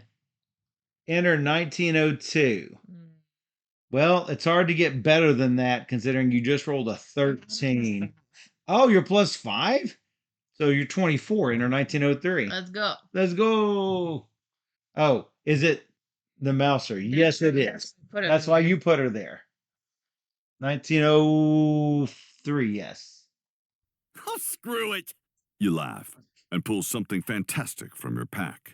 It easily manages to catch and keep the golem's attention. The fearsome guardian turns fully from the others and pauses its assault. Influence +6. Too bad you don't have any corruption because you would have lost a corruption. I gain a luck though, right? Why? Oh, I don't. No, it's lose corruption. Corruption. Boo. Well, I did it. No, you did it. So, bind golem, might +1, make a might check. Well, this one's going to be a D4.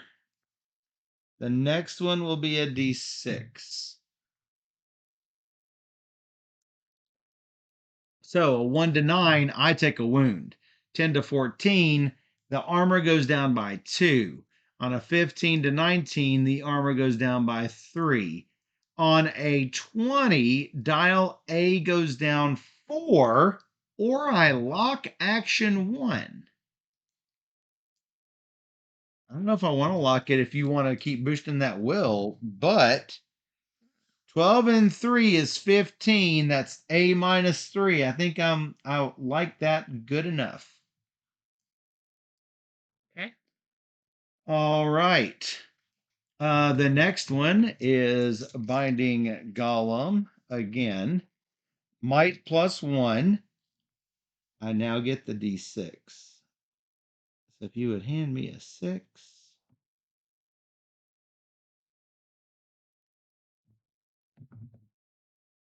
Woo! 3 and 4 is 7. I don't like that. I can use a reroll token. Oh, no, I've got 2 actually. I've got 2 of them. So I'm going to reroll the D20 that rolled a 3. That's 20 + 4. Wow. Here's the question. Do we lock distract golem? I mean, can we kill? I mean, the more people that attack golem, the better. When we do attack golem, we're going to make a weapons check. Is the result lower than dial A, then we take a wound +1, and he takes 1 damage. If it's equal to or higher than A, he takes 2 damage. He's only got 6 total. Okay. I'm whatever on that. You're whatever? Yep. Well, if you're fine with locking that down, Yep. alternatively, I just knocked that to 5. Well, that's what I was trying to think, but Well, we need at least 3 people to make a perfect thing. So yeah, just lock 1. it's fine. It's a hard choice. You know, I like having the freedom to choose what to do. So. Well, then we don't have to lock it. But you won't have the freedom. You must choose it. Well, that's what I mean. That's no freedom if I must. Yeah, okay. Well, I thought you meant you like the freedom of being able to choose spot 1. No. So that is now locked for next time. So that's good. We don't get the dial A -4, but that's okay. Maybe we bind him one more time. So that is that. Now you're gonna snatch and grab agility +1. That Yeah. gives you a d20 +4. Yeah. Damn my dice. You keep putting it back here. No, I'm trying to keep it over here. It was in Yeah. front of you from the roll. 11 and 3 is 14. No. 1 to 14, enter 1906. 15 or higher. And I don't have any pluses to that. I'll just reroll. Okay. You're rolling the 11. And is now 16 and 3 is 19. Better. Oh, you didn't have any pluses to agility, did you? Enter 1907. It's going to let you look through the cards, I think. Things are starting to look dire, so it makes sense to just grab some loot and hope for the best, right? You howl as you leap onto the golem and resist the corrupt energy that sears your flesh. Look through the treasure cards that were set aside in the golem deck at the start of the page and get one of them. Corruption +1. No. Yes. Now let me explain the corruption. Oh, no. Whenever you get a corruption, the next die roll that you would take, you do not get your bonus die. And you get rid of this corruption afterwards. That's one way of getting rid of corruption, is just making a poor die roll. Steph is beholding her options. No armor, I take it. No armor. Are you going to do a discard for the other thing and take a trinket?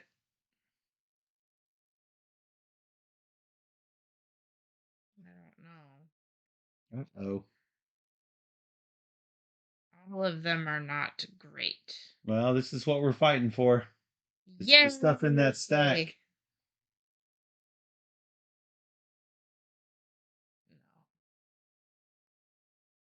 No. Nope. Don't like it. So.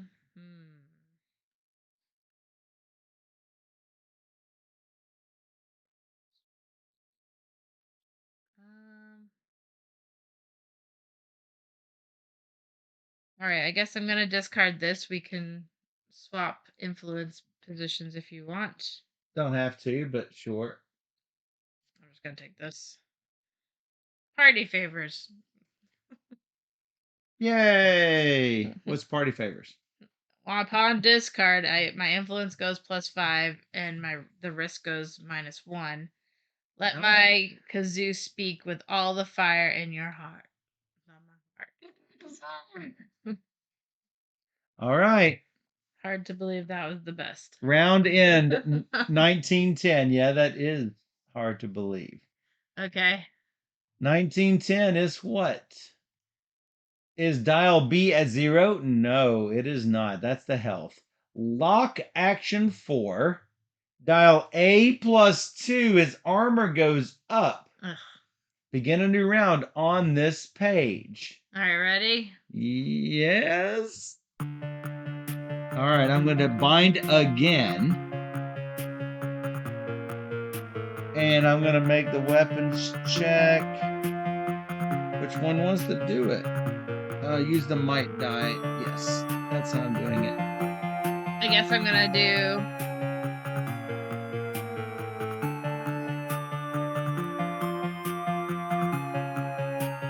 maybe these two, just all party on here. Sounds good. 15 seconds. We could look for another weakness. He's got senses. Got a football person here. Okay. Alright. Cool. All right. First thing we're going to do is we're going to bind the golem might +1. I get my coin. I get... the merfolk gets the coin.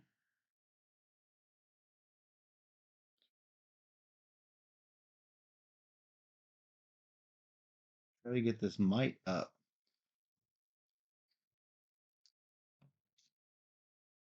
Seven and 6 is 13. Oh, it That's is A -2. -2. It's not terrible. It's not great. Okay. but it does go down by 2. You have That any makes it a bonuses? 9, not to might. No, I don't. All right. So the puppy is actually you first. No, it is a puppy. When making a weapon check, use your might bonus die, which is going to be a d6. We are going to make a weapons check. We need to get a result higher than a 9. 6 and 8 is 14. Dial B goes down 2. He is at a 4. Now it is you. I just get this. You don't get I have corruption. well, then you get to discard the corruption. Yeah. 7, that is not higher. I can re-roll with that. Unless you want to take a wound, you probably should. 9. Isn't that what we needed?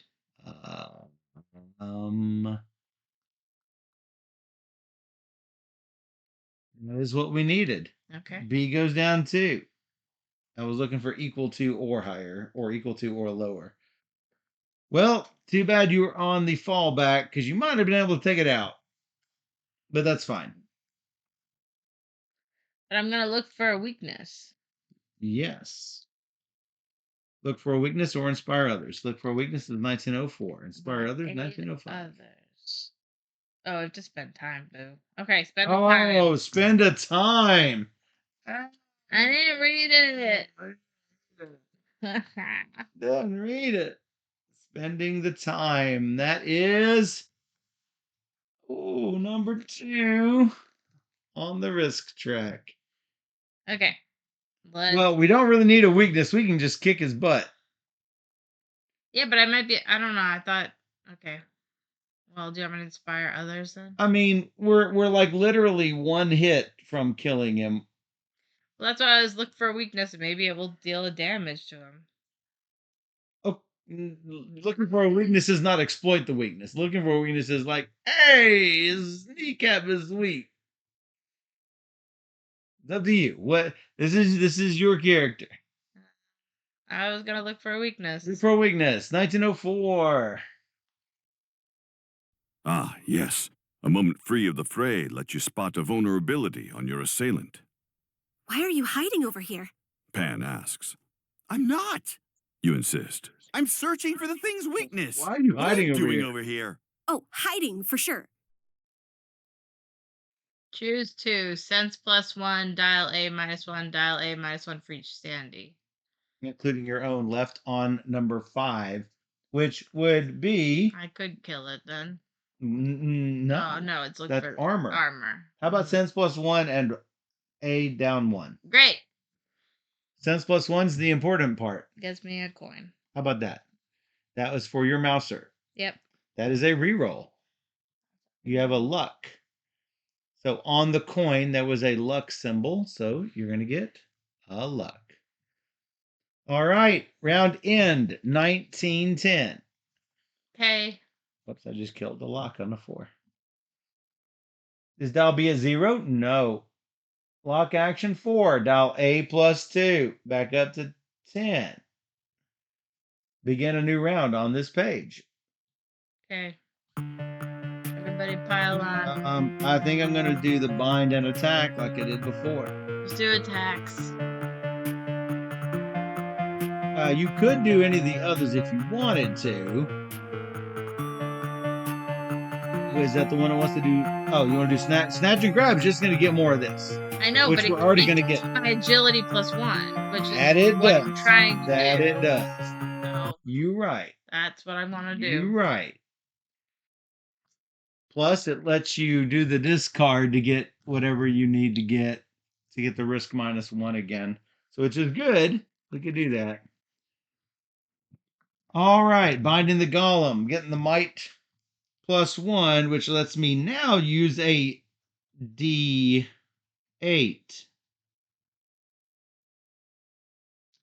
D8. I'm gonna take 1 each. Yeah, useful after all. Useful after all. All right, 6 and 8 is 14. Dial A -2. And that was, yeah, it was a might check. No extra might. Fine. Oh, I did the wrong one. No, I didn't do the wrong one. That's fine. I think we're fine. All right, that the might is down to the A is down to an 8. We have to get a weapon check above that. So, making a weapons check using the D8.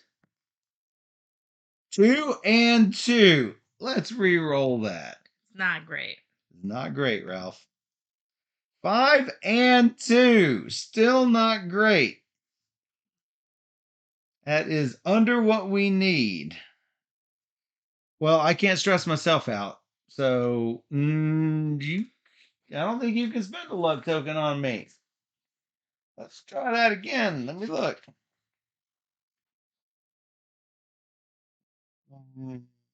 I don't think so. You can stress. I can't stress. I'm gonna say it again. We can't stress me out unless I drop 4. Not stress. All right. Let's making sure we're on the same team here. This is co-op. That's a 1. That's bad. I mean, I guess I could take the wound. 6 and 2 is barely enough, man. I got some stink rolls going on here. That kills him. Your attack golem. If I guess you don't have to do it, but you could do it. Well, it says make a weapon check. I don't think you don't have the option to do it. Oh my goodness, 2 and 1. Really bad. Reroll that too. Whoops. We really need a camp.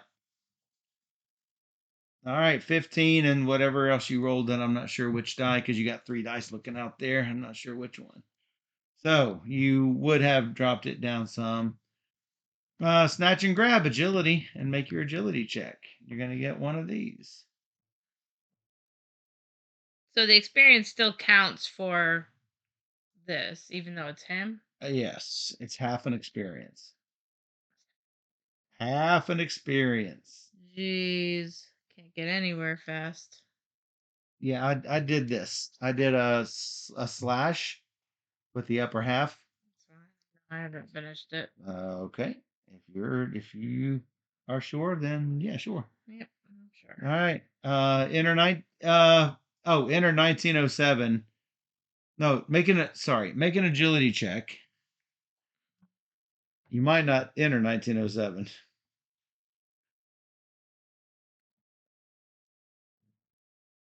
14 and 4 is 18. Now enter 1907. It's going to probably give you another corruption.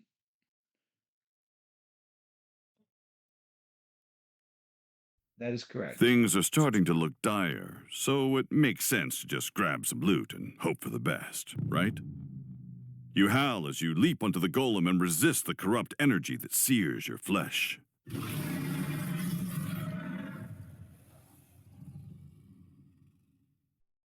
And that will end the round, and he is down to 0 on the B.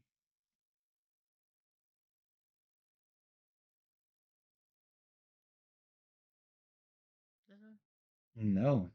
Yeah, 1910, yes. Yes, it is at 0. The ground shakes as the construct collapses, sending shockwaves that knock you all to your knees. Players divide the treasure cards remaining in the golem deck however they choose. All players gain XP +1. Have the cartographer draw a dashed line from your space to 84 on the map. Whoa. Whoa.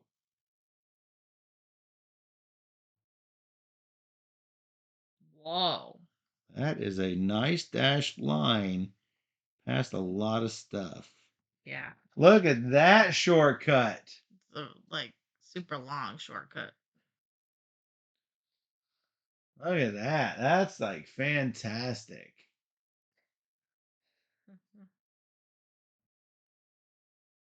All right, so we got the what? what? I'm halfway done.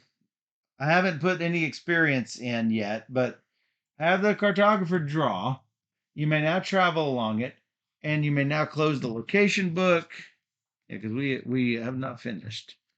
There we go. I was still on the first one, divide treasure. Yes, now we divide treasure and get all players get experience, so that's a full experience.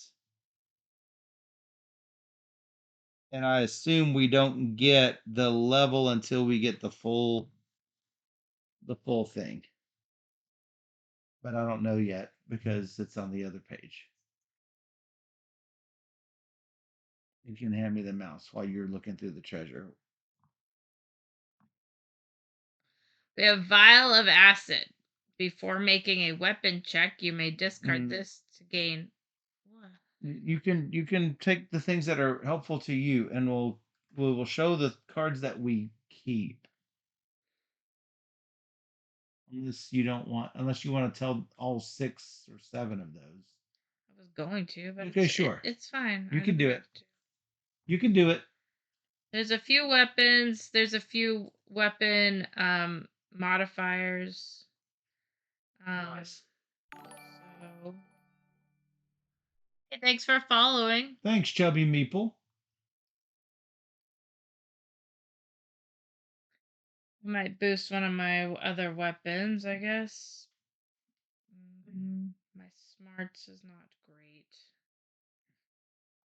It's not great. All right. Well, you can look and see if you want anything.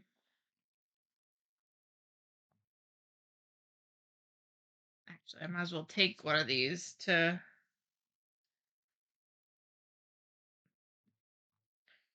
I'm going to do the healing scroll, and because I'm discarding this thing, I gain 5 influence. All right. 1, and you lose your corruption. That's what I wanted. Yep. And risk goes down by 1. Yep. Risk off the track. That was my party favors. That was your party favors, the kazoo of power. All right. What's left over? We have a vial of acid. You can discard this to add 5 and fire to the check. Well, we already have somebody with fire. This turns something into a no. Where are the? There's no upgrades. I thought you said there were some add-ons. That one is. Nope, it is not. It was. Nope, it doesn't have an upgrade on it. It is. It is a full weapon. This is what an upgrade looks like. It's got the up on the weapon. Got it. Fortunately, you did not take it. All right. I'm thinking you might want that one if your scrolls are good, but if my scrolls are good.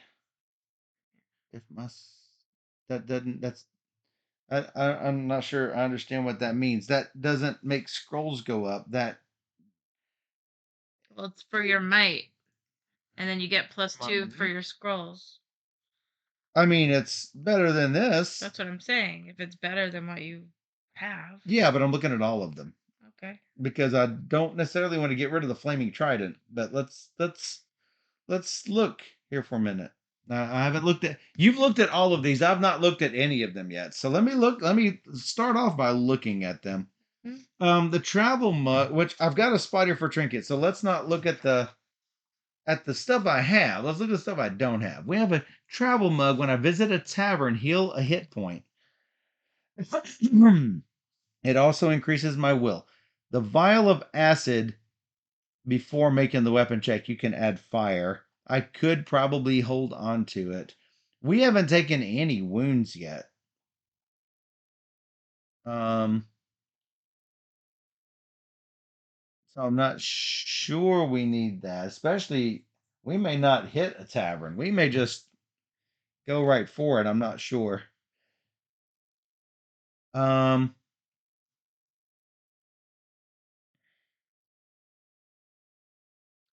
Then the ritual dagger, when using a weapon check, use your will die. Wow, you didn't take that? That's shocking. Because you're just trying to get your agility up, I guess. I mean, your will's already beyond that, so that's I mean, I could take it for this one, which is not great.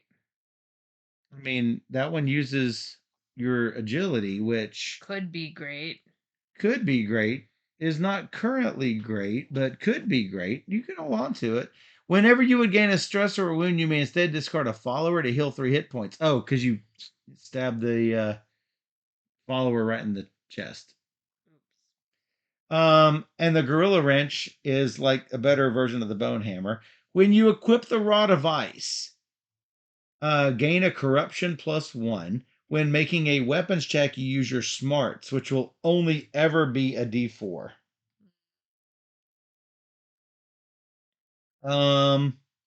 If I use that for my merfolk, I'm giving up flaming for frost and ranged. And the trident, it's when you make a weapon check, use a D4 as your bonus die, not might. So if I discard the trident, it supplies +1. So we get a supplies.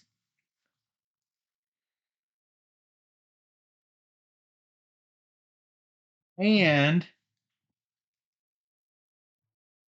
I get the corruption, sadly. So there was some weird rules about discard in here.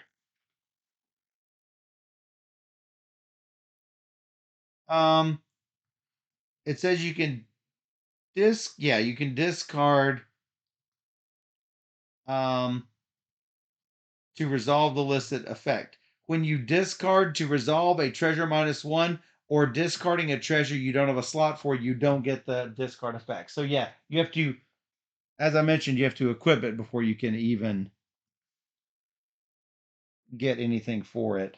Yeah, the Gorilla Wrench for sure. Not sure why you'd use it on a gorilla, but okay. So discarding all of these. I wish I could have had a flaming rod of ice that was also cold. That would be primo, actually. This is the Merfolk space weapon. That's the Hound space weapon. All right. I think we are done with this section. Now we are traveling. We have the choice to go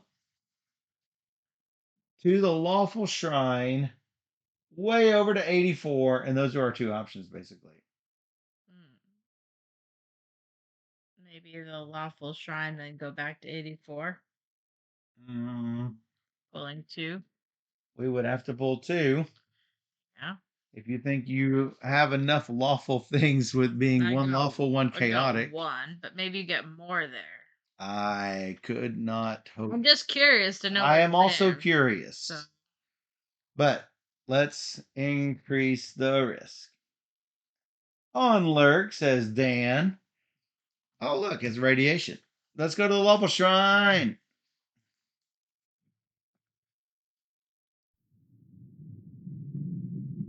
Gentle thunder rolls across the fells as you come upon an ancient barrow set into the side of a lush green hill. A heavy, mossy stone which once served as its door lies on the ground. This is the grave of Saint Quellet, Scala says. They say she single-handedly defeated the human horde of Heston with only an axe and her unyielding will. Clouds gather overhead. Introduce for the player with the most lawful titles, which is you, which is 1. Whoa. I know.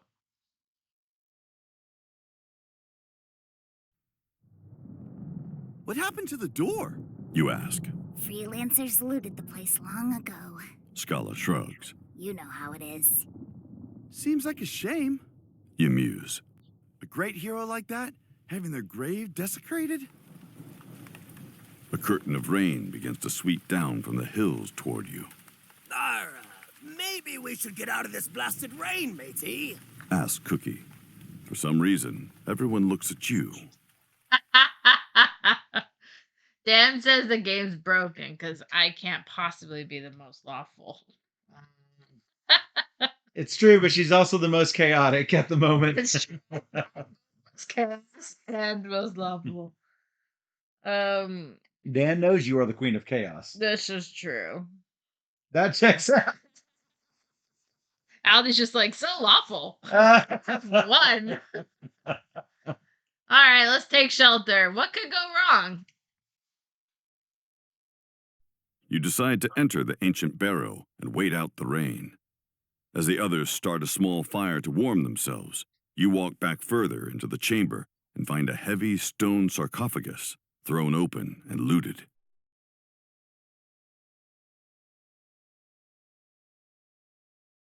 Choose one. Leave an offering. Leave an offering. Offering. Don't you have some crap over there you can get rid of? Sure. Lawful, after all. You are lawful, after all. Suddenly you are struck with a vision. It's fleeting, but clear. You see a troll wearing heavy armor that is broken, burnt, and bloodied. Somehow you recognize her to be Saint Quellen herself. The troll, wounded and clearly dying, comes to a tree that reaches up to the sky like a clawed, six-fingered hand. Under this tree, she builds a stone cairn and hides a distinctive axe. She turns and looks at you with a weary smile. But how?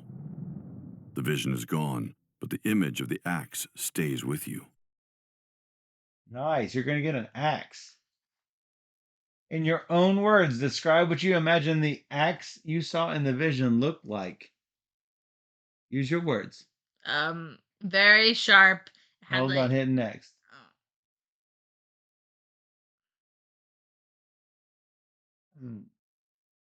So it's a. I was thinking it would say start the timer and blah blah blah, but it does not. So go ahead. Very, very sharp. It has really pretty red like ribbons around it, and it has a handle made of wood. Very nice. Looks like an axe. Wow, it kicks axe. Yeah. Uh-oh. Yeah. After the rain passes, you leave the ancient barrow of St. Quellen. Spend the time. If you draw a follower token in this way, return it to the bag without resolving it. Nope. We don't have it. Oh, there's one follower. There is one. Okay. Herald. Oh boy.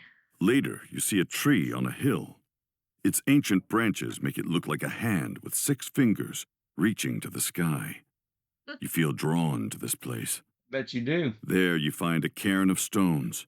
You feel a sense of warmth as you search it and find an ancient axe that perfectly matches the one you saw in your vision. Whoa. Gain story card S73. Whoa. I may keep it or give it to another player. Okay. How about that? What does it say? Gain the title Blessed by Quellen. Okay. And it's lawful. Axe of Human's Bane. When making a weapon check, use a D10 as your bonus die. That's better than my D6. Yeah. For realsies. I'll keep it. No. You can't keep your upgrade. So you got to make a choice there. She almost took her upgrade away. I guess I'll give it to somebody. I mean, you can if you want get rid of the upgrade. What? It only adds what, +2? This also adds +2, right? It's probably better than this no matter what. Not when you get your agility up. If I get my agility up. If A D10 is all the way up in here. Up in here? It's the red line. It's like 1, 2, 3, 4, 5 advances. So yes. Just ditching it. This one is to use use my might bonus die, but my might is already halfway up 8, almost to 10. So not as good for him, right? The other one, the other one has frost and ranged, and we might need frost or ranged sometime.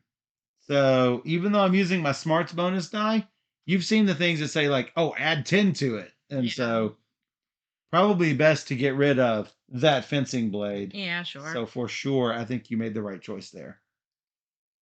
All right. And travel then map. we travel on the map. So we're at the shrine. We can continue down the path and go to the tavern. Mhm. Or we back out and I think we pulled 2 time and go up to either 84. 84 or somewhere else. Pulling 2 time is not going anywhere else. Pulling 2 time is to 84 because we're going on that shortcut or not. Yeah. Okay. Cool. Okay means what? 84 if you're good with it, but if you're I'm not, fine with it. 83 is black. That doesn't bode well. I don't like that. And I don't know what that is. Oh, it's an event. It's event 83. On the way, we would have a tavern, an optional. Let me put it up here. We would have a tavern, an optional dungeon, a crossroads. We could get to the chaotic temple if you'd want, and then event 83, and then a threat. Here we bypass all that, going straight to 84. Could always come down if we don't like what we see. We can always go down. If once we're at 84, we can choose to press on or go back another way. That's true. No, we're so close. I mean, We're so but close. you have 0 titles at the moment. Titles is just writing your name on the pipes. I know, but we still need experience and such, but maybe we'll get experience. I think we'll get it. Let's just drive on. Let's go. All Okay. right. That's our second exclamation point that we got. You just pulled it. That's going to the treasure golem. We have 2 exclamation Oh, no, you points and didn't. 2 radiations. And then our third exclamation. Go ahead and go out to the game. As I thought was going to happen. We have put our third exclamation mark on there. We're going to take this threat and increase it to 10 No. plus 4. Oh, as you. Excuse me. The threat is now not 12, it is now 14. Without looking at the back of this, I'm going to put this in the bag and all the rest of these back in the bag. At least it wasn't 3 of the same type at once.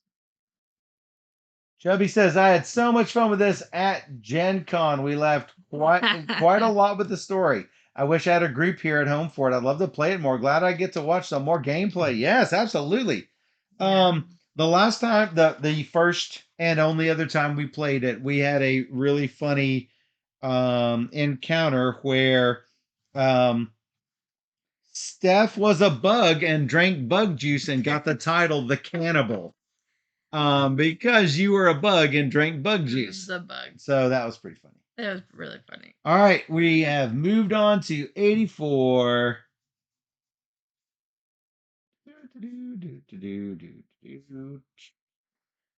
Oh, and we visited here.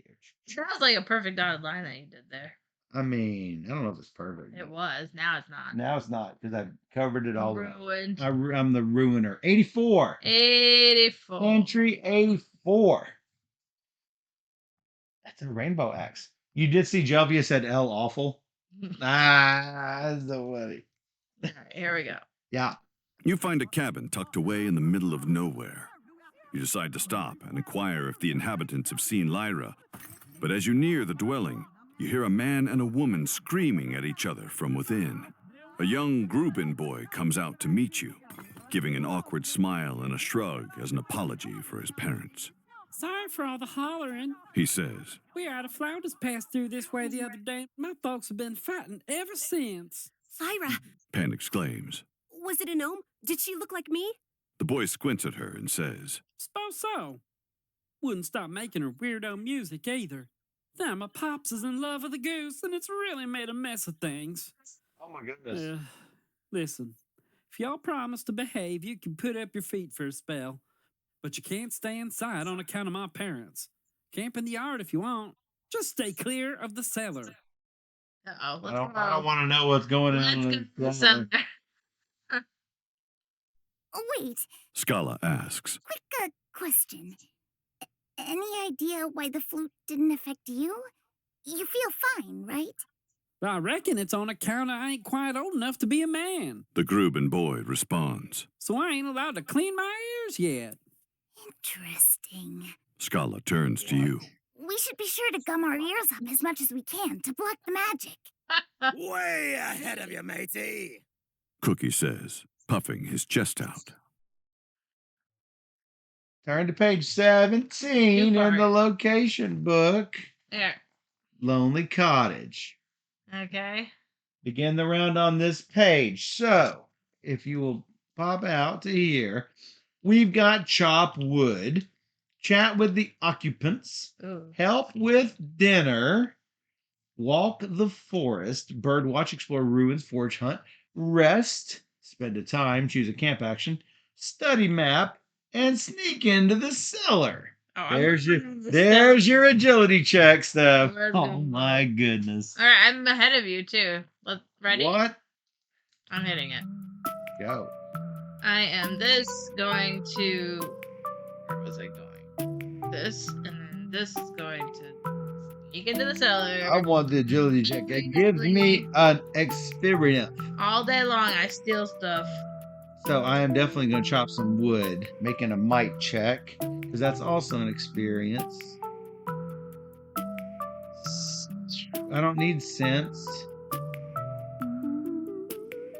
Good hunt. Oh, I got 14 seconds. Risk -1. No, we don't have any risk down. We don't have any risk things on. Oh, rest. For reasons. Done. Okay. All right. First, we're going to chop wood. Might +1. Make a might check. That gives me an experience.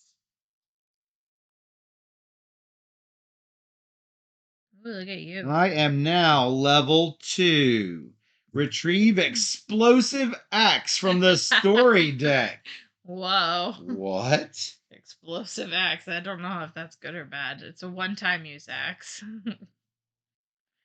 When making a weapons check, use a D8 as your bonus die. Each time you roll an 8 on the D8, you can roll D8 again and add +8 to your final. Basically, okay, so Shadowrun had this thing called exploding D6s, right? And anytime you roll a 6, you get another die and it was called exploding dice. They didn't explode, but it meant there's no cap on it. So I like that. I will keep that. Yeah. Well, but here's the thing though. This is now a D8 about to be a D10 and also gives me 2 smarts, but maybe I don't care about smarts. Goodbye, Gorilla Wrench. I'm going for the explosive axe. Just because. All right. So that was... Now I need to make the might check. I'm still rolling the D8 for the might. 2 and 3. Get wounded and influence +3. Boo. I don't have any more rerolls. I guess I could take a stress. Is it worth it? I mean, it does give us 2 more rerolls if I hit this decently.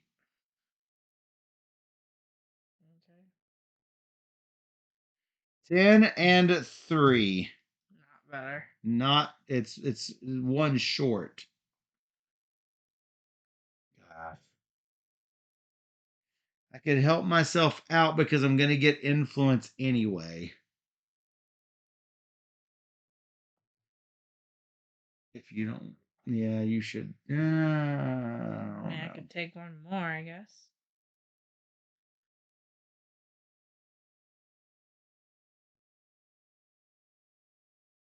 I think do I roll the D8 or the D20? It's the same either way.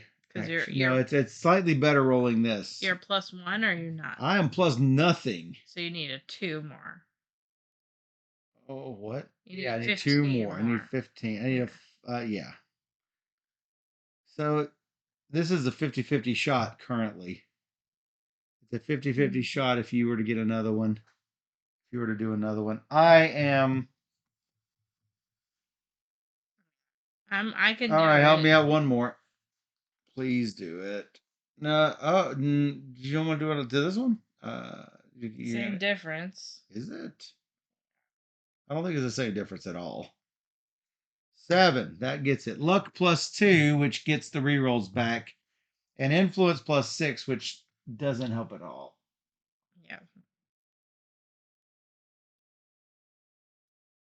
Yeah.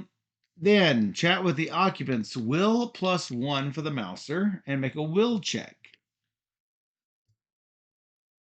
That was smart to do on the mouser. Right. You have a D6 for the bonus die. You're at +5 right off the bat. That's a 12 and 1 is 13, and 5 is 18. Enter 1702. Here we go.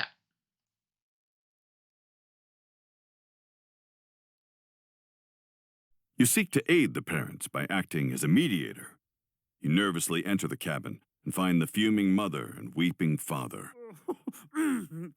Thanks, St. Gwynethine, you're here. The man declares. Would you please tell my wife there's nothing crazy about a Gruben and a goose trying to make it work? I mean, what year are we living in, for crying out loud? Oh my God. Do you hear this? The woman rages. 15 years of marriage thrown away on a bird that was to be our supper. Do you wish to improvise a few words to inspire reconciliation in their marriage? Oh my goodness. This is your mouser. Yeah. There is no penalty for saying no, so do it. Yes, say it. When you're ready, use the timer, give a short speech, rekindle the pair's love, blah, blah, blah. Save their marriage from being torn asunder by a goose. So were they able to hear if we weren't switched over? Yeah. Okay, I was just making sure. Yeah, just telling. I was just chatting with Jen on the stream. We're usually on the BGG homepage.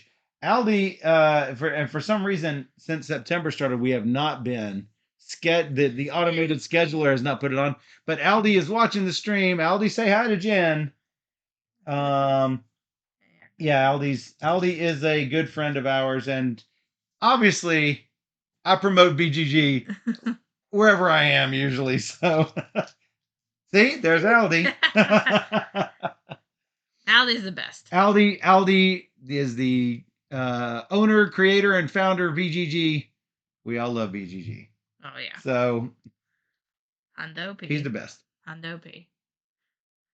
I think that you guys should save your marriage and everybody love everybody. Even the goose can be loved by everybody too. There's no reason to throw away a 15-year-long marriage. How is that inspirational? Plus, all the feather pillows you could ever possibly want. I mean, all right, dude, let's begin because we've done it. Oh, Aldi says very convincing. All players and the chat votes. What do you think? Thumbs up or thumbs down for my inspirational? I think Aldi gives you the up. Aldi says thumbs up.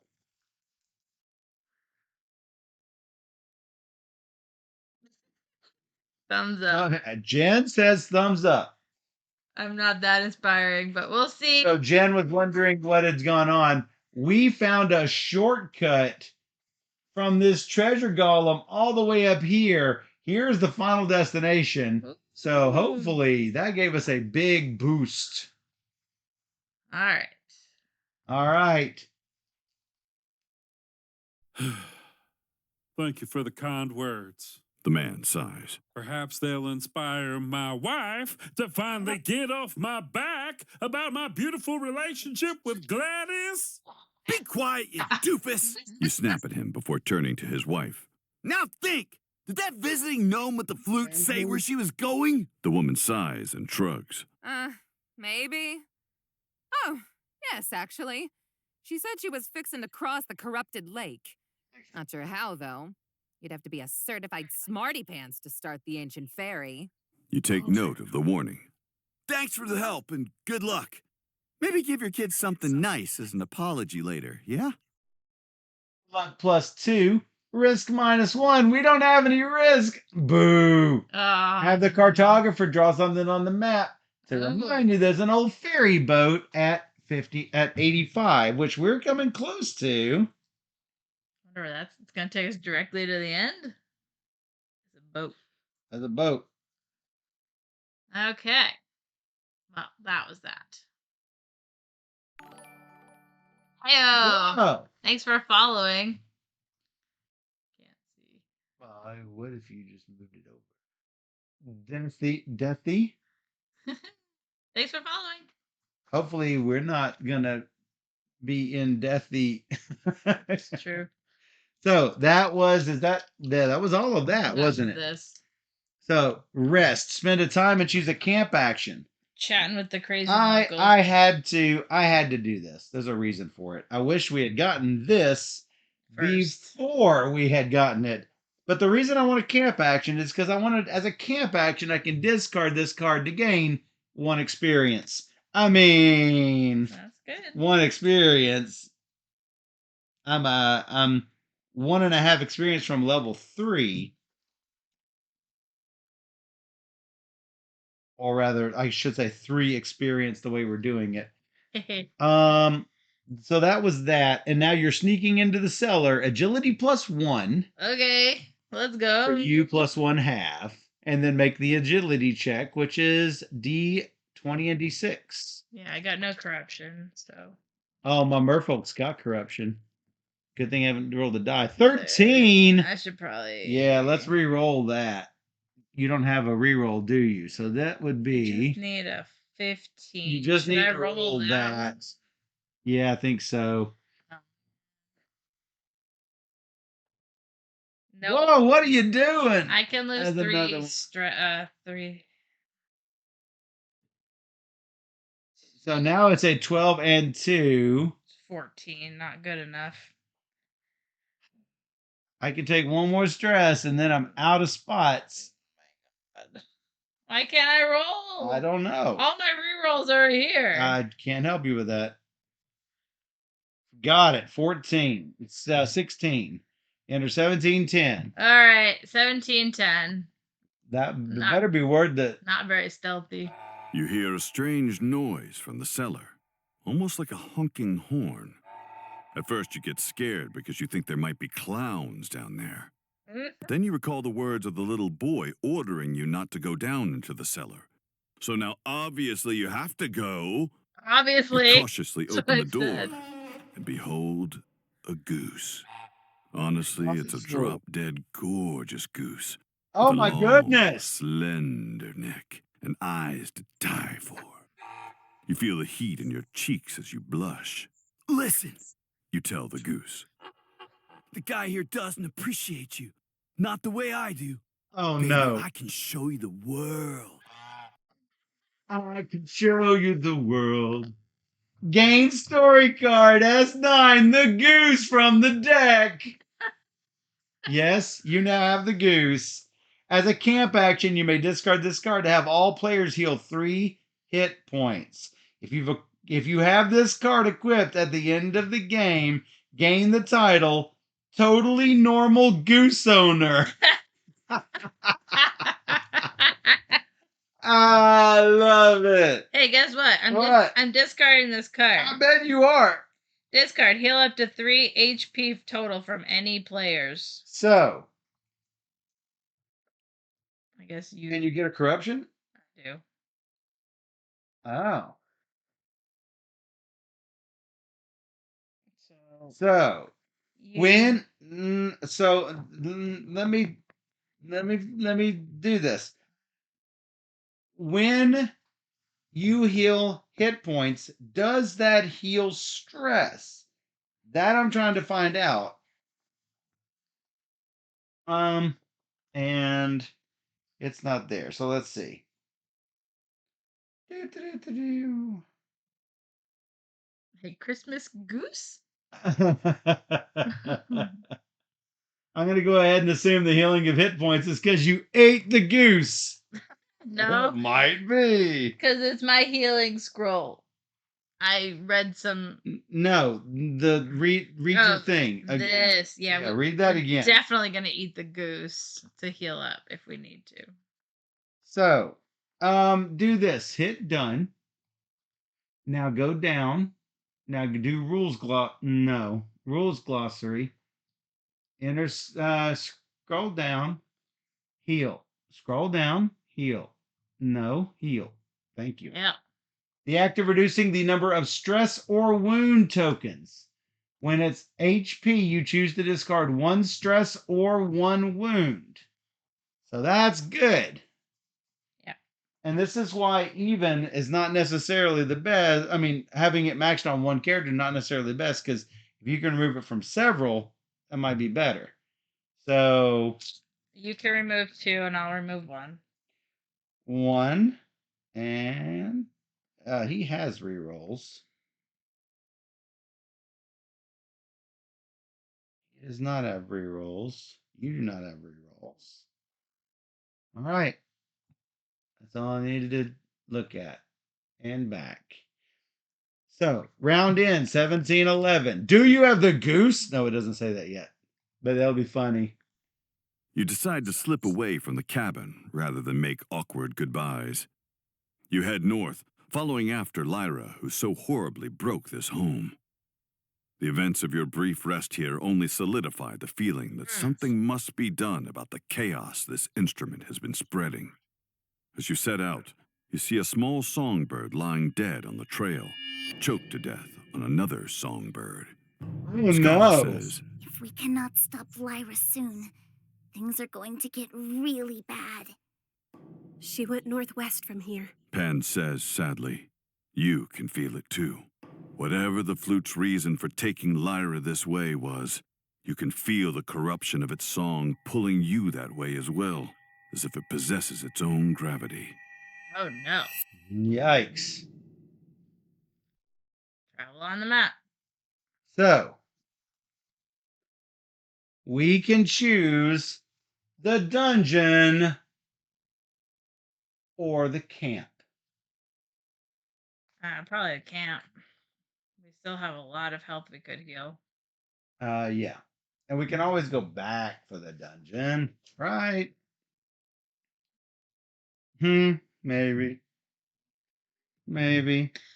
So with the dungeon, basically, somebody is the dungeon leader, I guess, and then they will specify who does each of the challenges. A lot of times it'll be like, hey, you've got this big boulder. Who do you want to send into it? And you'll send the person with the biggest might, and then they'll do it. At the end, it'll say, who participated in this thing? Everyone is going to get like an experience or whatever. So, whatever the case may be. So, that's in case we don't do a dungeon, that's what happens. So, we're going to travel for the camp action. It is yet another exclamation point. That was not great. So, camp. You notice Pan is looking glum, so you ask her to sing a tune while you check the map. She obliges, but what issues forth is a haunting lament that captivates. I feel the calm before the storm. What's a coin to your Witcher? I know it's coming. You've been warned. I love it. So grab your umbrellas. It's pouring down. It's gonna flood this whole town. I've been drowning all my life. I done sunk or swam, never known dry land. A quiet moment can be nice just before the raging storm comes in. I feel the cold. Back to the chorus. Before the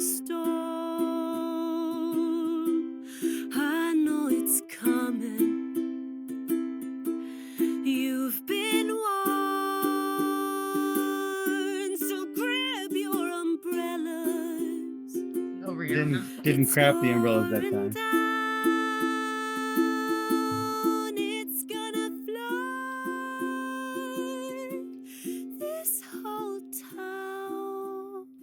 You bear witness to the Whoa. little troubadour's fear and anguish. But when she finishes, you feel a great sense of catharsis, like after having a good long cry. Yeah. Space. All players may heal 1 stress or discard 1 corruption. Additionally, if the party chooses to spend 1 time, you may choose to perform a camp action from your character sheet in influence order. You know what? Discarding that corruption might be nice. Yeah, I did that too with that one. Do we want the camp action? Probably. Do we? I could actually equip a treasure if it's anything but a weapon. So we'd have to hope.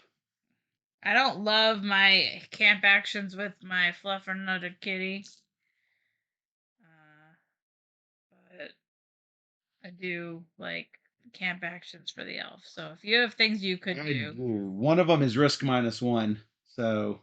Okay. Oh, the worst one. What is it? No, it's not. This is the threat token. It is a choose. You can choose exclamation point or the radiation symbol. What we'll pick. Because we've already got 2 exclamation points, this goes on the radiation symbol. Yeah, for real. For real, though. All right. Well, I guess I'll get a whole bunch more luck in case I need it. I should do that, but treasure is treasure. You know what I'm saying? Yeah, but no, it's a weapon. Oh, it's not a weapon. What is a weapon? It's an upgrade. Great. It's electricity. It's a rod of ice. It's a thunder rod of ice. It has lightning and ice and ranged and +4 weapon check. That's not bad. Should I minus a risk or should I get a supply? Or should I? If you know what? Instead of me doing a minus risk, if I get a follower, that's 2 followers.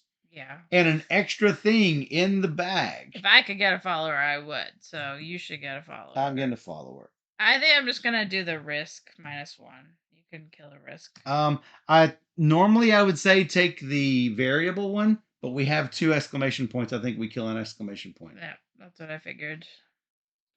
I'm gonna steal your treasure. Sure, if you want to. No, I'm just kidding. Porter the Centaur. After a player rolls for a might check, I can give them this follower to allow them to re-roll that check. Well, that's nice. Oh, on a will check, I can give that to you to let you re-roll. I forgot that Harold, but I don't think you've done a will check in a long time. Or at least not one that you failed. So Porter needs to go in the bag. It is follower 7, and that is Porter the Centaur. Go into the bag, Porter. You're right. That's it, right? Seems good. That is it. If you've done all yours. Yep. All right. The next is a travel to get Crossroads. What do you think? The time? Yep. Let's go. Let's go. It's a radiation symbol. That's fine. And now the Crossroads.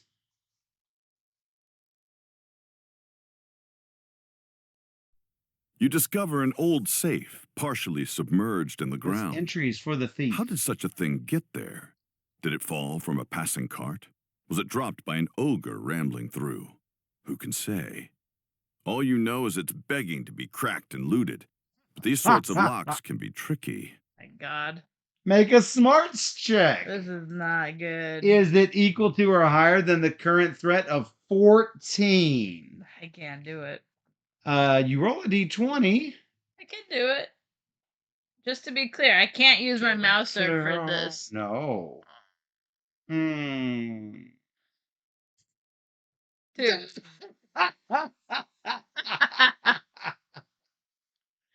I'm not sure it's worth a reroll, but maybe I take 1 stress for this. That's probably not worth the reroll. 11. And you have nothing that boosts smarts. I got no smarts. I don't think we should Let's just try to spam this thing. No. You're not very good at this, are you, matey? Asks Cookie, shaking his head. Don't be rude. Scala corrects the cook. Not everyone can be good at their job. But then their chatter ceases as you manage to pop the luck. You turn and give Cookie a smug look, but he only shrugs and says, Took you long enough. Name the title Novice Safecracker Chaotic. You are the... And that is an experience. 4 titles gives you an experience point. Oh. Here's my no title sheet. Titles, 4 equals an experience point. So she's going to fill in another half spot. Oh, you're now level 2. Level 2, retrieve S30, Thieves' Tools. No, now, now you need it. Now. S30? S30? Yes. Well, this is a problem because you don't have room for I it. got no room. Before making a smarts check, you may discard a luck to treat it as an agility check. And smarts plus 5. Do you It's like keep it? it's amazing the timing on this. Yes. Because this is just if I had gotten 1 more experience, then I would have had these tools, but no. But no. And you get treasure plus 1, and you get gold plus 1. The thing is, how do you think we're gonna need this for the final check? Yes. No. This is the Oblivion Scroll. Yeah. Discard this card and gain corruption to add 20. I don't think so. We might have to fight Lyra. But man, I think that these tools are great if you can get that agility up. I want to be the totally normal goose. Yeah.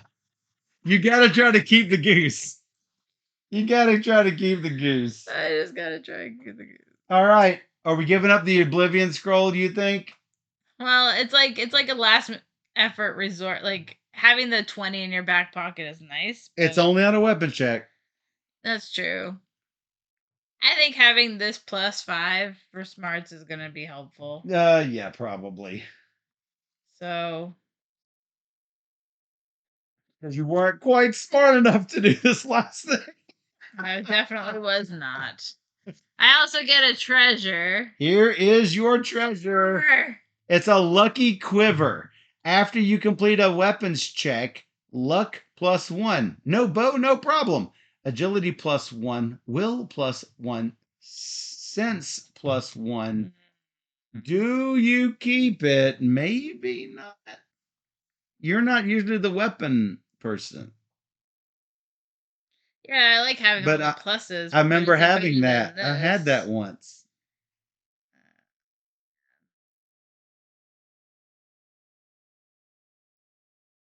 I guess I'll just keep what I got. I might. I don't know if you need the thieves tools, but man, it's. I'd like to be able to. I like having the smarts. Yeah. I don't know. But you don't even have any luck. I know Hopefully you'll get some luck. Get luck. I need to find my own luck. If we weren't for bad luck, I get a gold. you'd have no luck at all. You do get a gold. And now, travel on the map. We can go back to the dungeon or to the ferry boat. Oh, man. I think maybe we just go to the ferry boat. Yeah.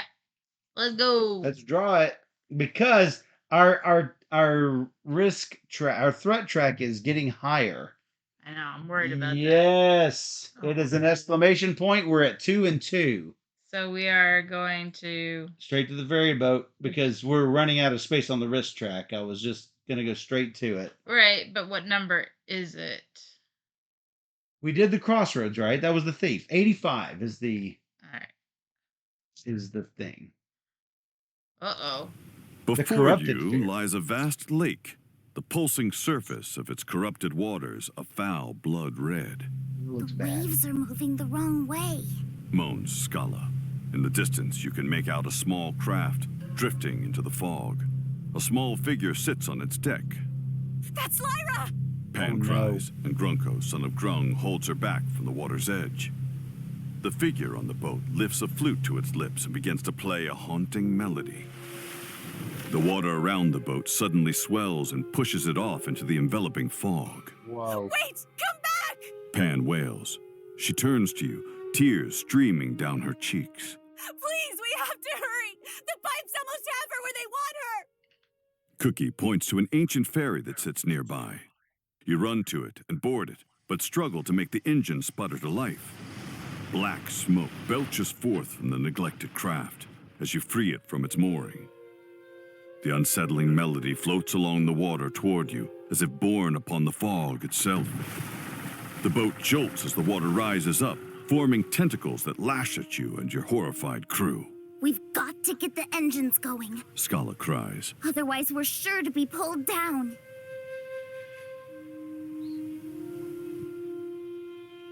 Have the booking Yeah. return to 23 in the book. Set dial A. The water's might to the current threat. Yikes. Okay, we did it. Oh boy. It's 14, the water's might. So, break free must be done.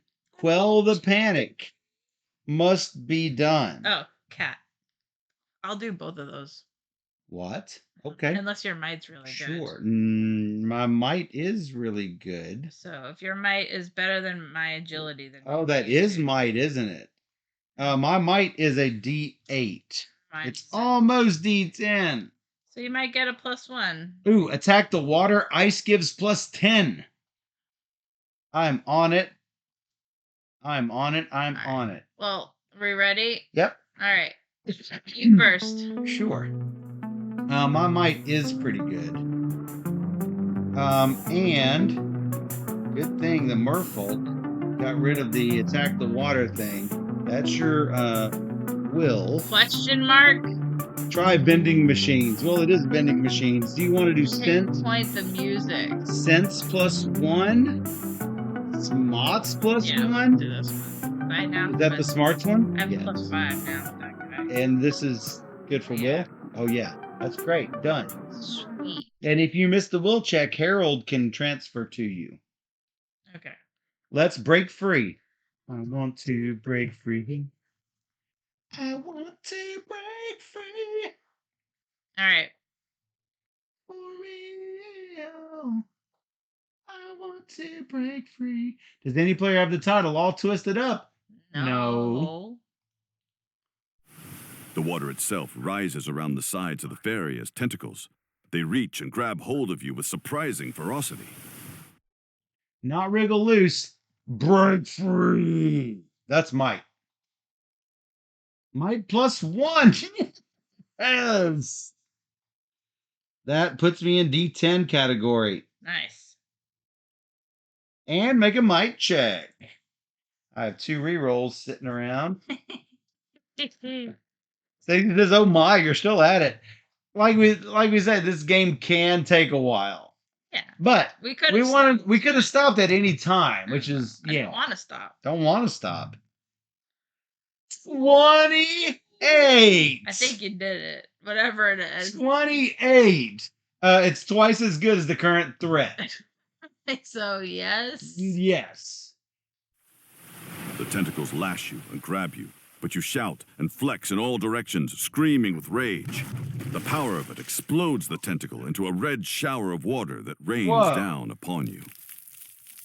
Influence +4. I lose a corruption. Gain a corruption. Oops. Gain the title, The Crashing Wave. You took a lock, by the way, not a corruption. Yeah, because I'm about to have to do that. The Crashing Wave. It gets a title. The Finally. Crashing Wave. That long took long enough. And we get to lock action 1. So much for being able to having to stay on that spot constantly. Now my merfolk is going to make a weapon check. If I have ice, which I do, plus 10 to the result. A 1 to 14, I take a wound and knock dial A down 1. A 15 to 19, I knock it down 3. At 20 or more, I knock it down 5. When I make a weapon check with the Rod of Ice, unfortunately, I have to use my Smots bonus die, which is only a d4. But I gain 4 to the check. So that is good.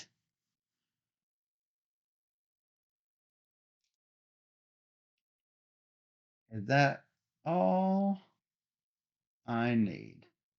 Stacey says, oh yeah, I can stop playing games anytime too. But, well, the good thing about this game is that you can save your progress and come back later. Because it's long enough, they put that in there. And that's good. I like that they did that. Yep. So here's the weapons check. This plus 4. 5 and 4 is 9. No, that's not good enough. I am going to use my reroll because reasons. 20 plus 2 plus 4 is 26. Totally got it. A minus 5. Nice. Yes. Bring it down. Quell the panic. Will plus 1. So you get half a will. Oh, you're almost to that experience. Now you're rolling D8 now. Cat. Make a will check, and if you miss it, I can let you re-roll. 18. Plus 5. Plus 5 is 23. 2303. Okay. Then choices. Not there yet. 2303. Okay. Got to do things in order. Would you like to improvise a speech to inspire your fellow party members? Yeah. Yeah, do it. Yes.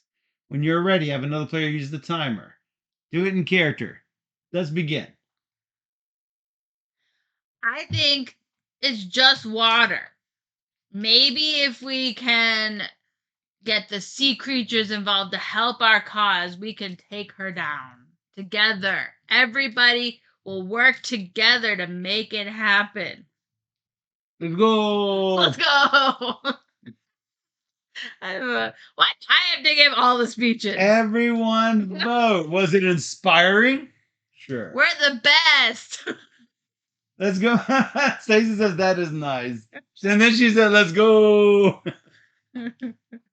Is that a thumb up? Good enough. Does everyone give a thumb up?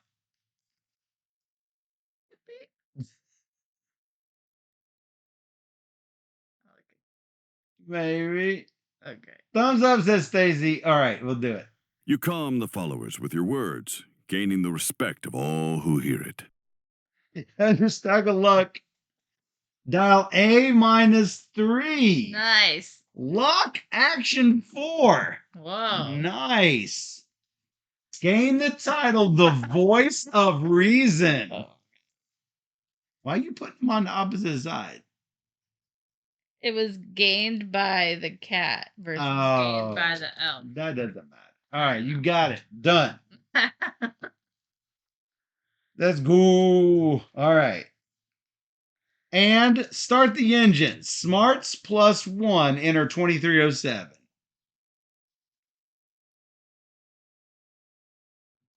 Oh boy. The engines roar to life, and you run up the stairs to grab the wheel. It spins as the water itself fights to prevent you from giving chase to Lyra. You grab the wheel, struggling to hold it in place, then wonder how you are going to guide the craft. The smarts check. Is it equal to or higher than a 6? Okay. My smarts is this plus 5. Plus Z4. Plus 5? Yeah. You have to. Is it bigger than a 6? Yes. It's 16 anyway. I mean, you needed to roll a -1 on one of the dice. I had plus 5 for it. I mean, that's what I'm saying. Yeah. You only need to roll 1 on 2 dice. Yes. You notice the water is rolling straight toward you. angled to turn the bow in any other direction. You grip the wheel carefully and time your adjustments to every wave that would knock you off course. Eventually, the water ceases its efforts to waylay you, and the going is easier. Everyone sighs in relief, then gives you a non-ironic thumbs up. Non-ironic. Stress +1. Gain the title Captain of the Corrupted Lake.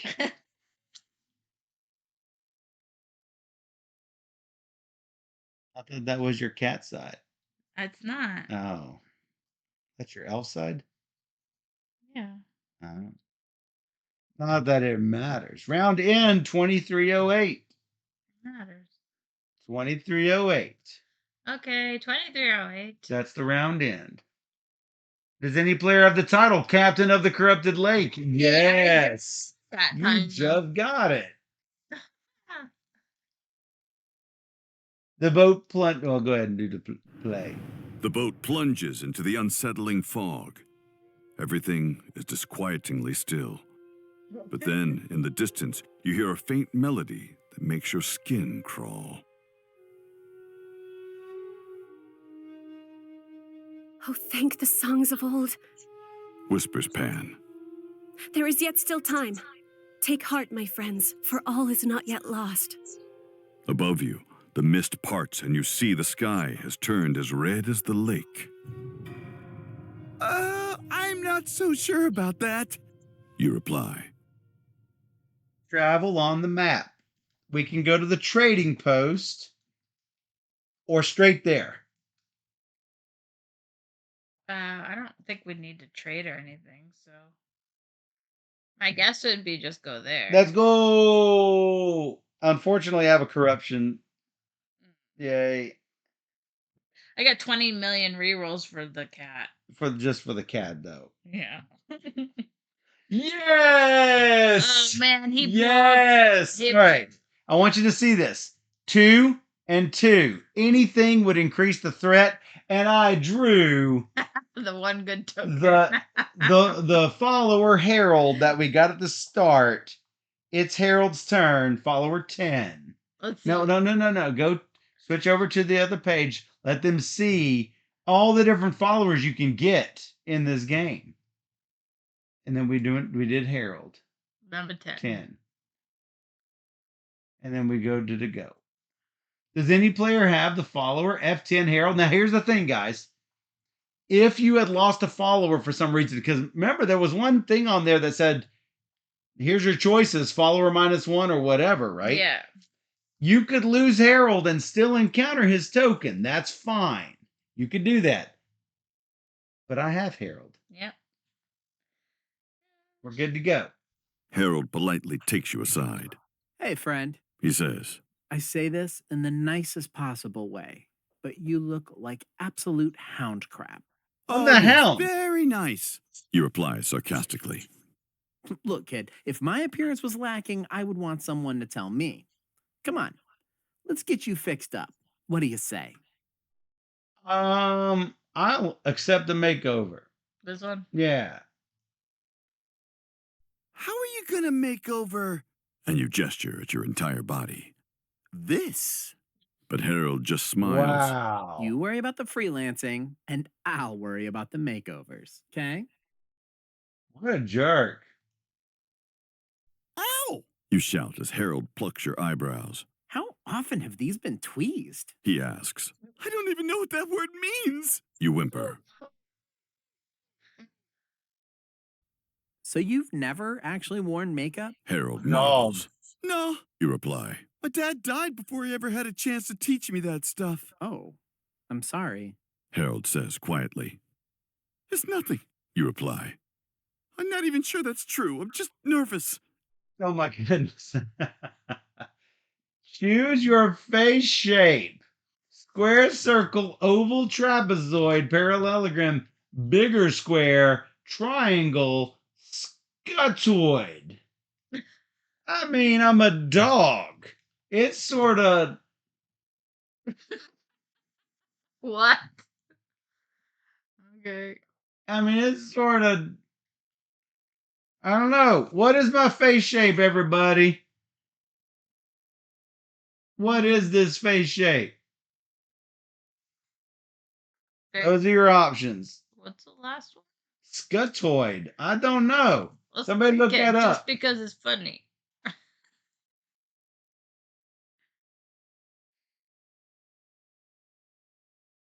Go again.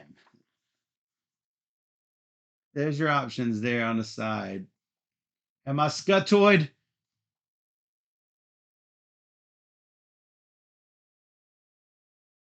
don't know what a scutoid is. I don't know either. I don't know.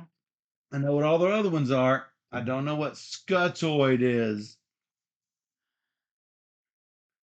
Cosmic Beat says parallelogram. Okay. Hold on. Scutoid. Scutoid. Oh. It's a particular type of geometric solid. That's kind of like It's sort of like him. Is it like a goose? Like a goose. You would know. I would know. It's, I don't know. I think scutoid is different. Maybe I look like a scutoid. I don't think so.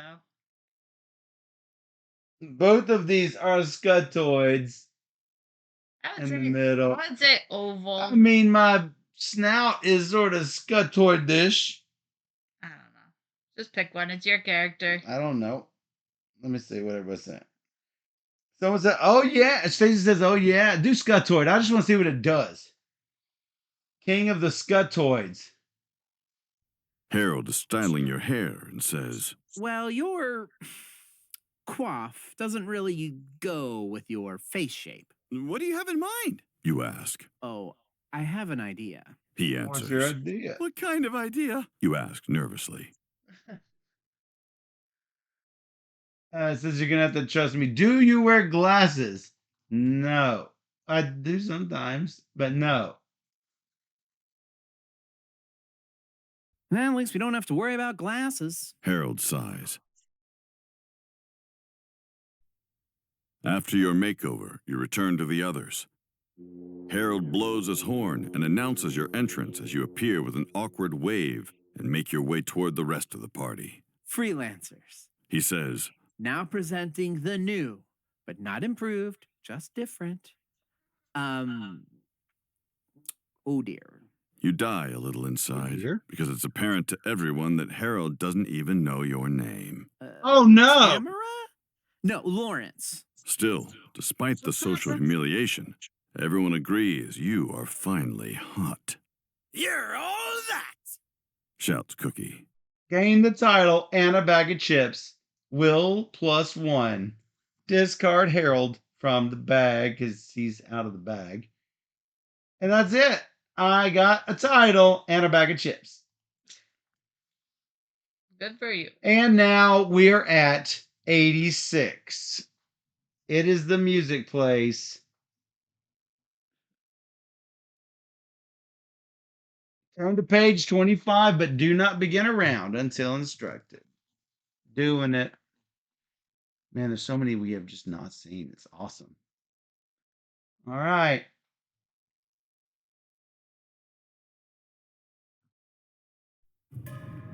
You arrive on the shores of an island where reality has lost its grasp on the corporeal, and you behold a crumbling opera house, aged yet majestic still. You hurry and enter, anxious at what you will discover. It's all you can do to keep up with Pan. Inside is a cavernous room, its vaulted ceiling once a tribute to the gods of music. Only now, most of it has given way and lies in rubble. Center stage is a diminutive flutist, rising into the air as she plays, her body contorting as she does so, playing the flute's maddening song. Above you, a bloody sky writhes with magical energy. Everything is vibrating with corruption, confusing you, sickening your mortal flesh with its unwholesomeness. Lyra! Pan calls, but the gnome sister's eyes are vacant as she floats even higher into the air.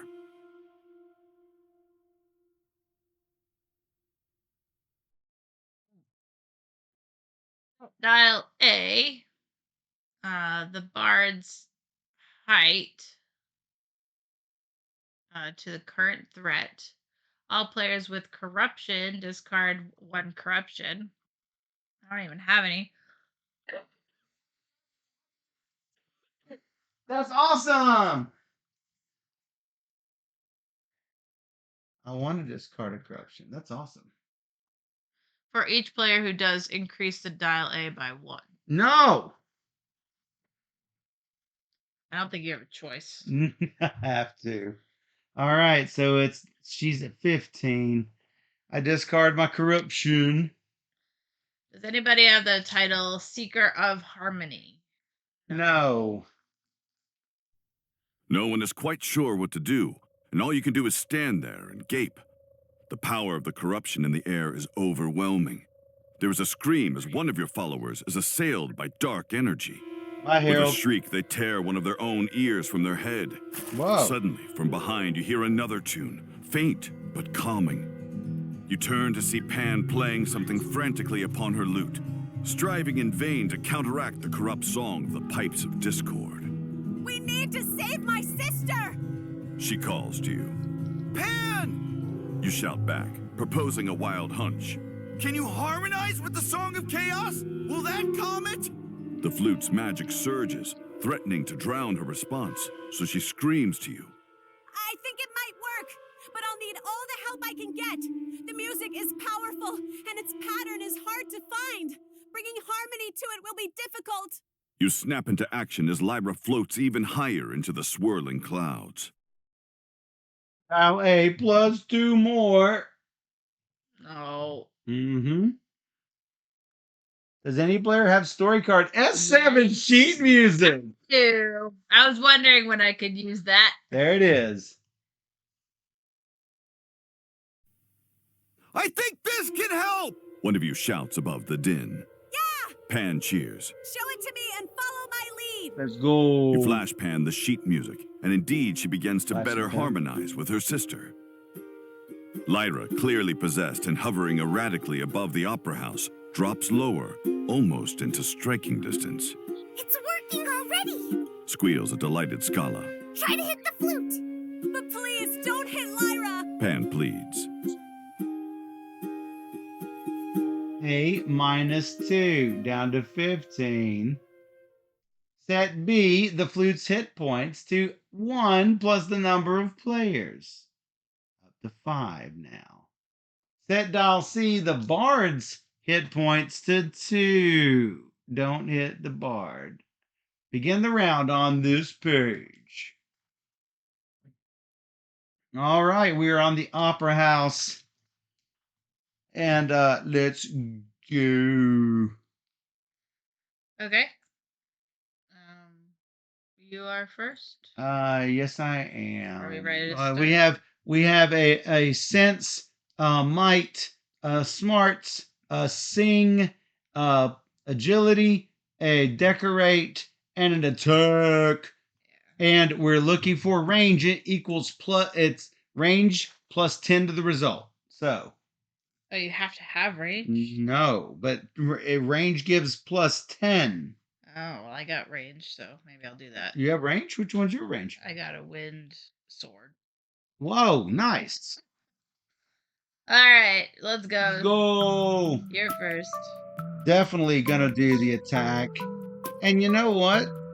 I need an experience, and I can get an experience with an agility. I could do the agility check. It might not be great, but I've got a couple of things I can use. Agility is pick the harp. Yeah. You're on the wrong one. Agility. I think that's what happened to me last time. Pluck the heart. Attack and I got senses. Sense or will give you an There's experience. You can try and think and just see what happens, but I'm Whatever you want. You hit done. Remember, you have about 1 billion rerolls. Yeah, so I'm not worried. So that's good. All right. I like it up in the corner. It does Bard's height, Flute's HP, Bard's HP. I like that. Yeah. So we're going to conduct the band sense plus 1. Make a sense check. I get senses. Oh, if you had done a might check. which that's just for a coin, then I could have given you Porta to re-roll it. 6 and 4. And 2. That's a whopping 12. You need a 20 or more. This is your cat, so yeah. 8 and 4. And 2. As re-roll. Man, I got a million rerolls. I mean, you have a million rerolls. 15 and 4 is 19. And 2. And 2 is 21 and a 2502. Woo! Do you have the title Seeker of Harmony? No. Using your keen senses, you lead the group into matching Lyra's strange song. The harmony seems to weaken the ill intent of the music and begins to align the corrupt vibrations around you. Influence +1, lock action 1, gain the title Conductor. Not really what I was hoping for. I mean, it is a title. Sure.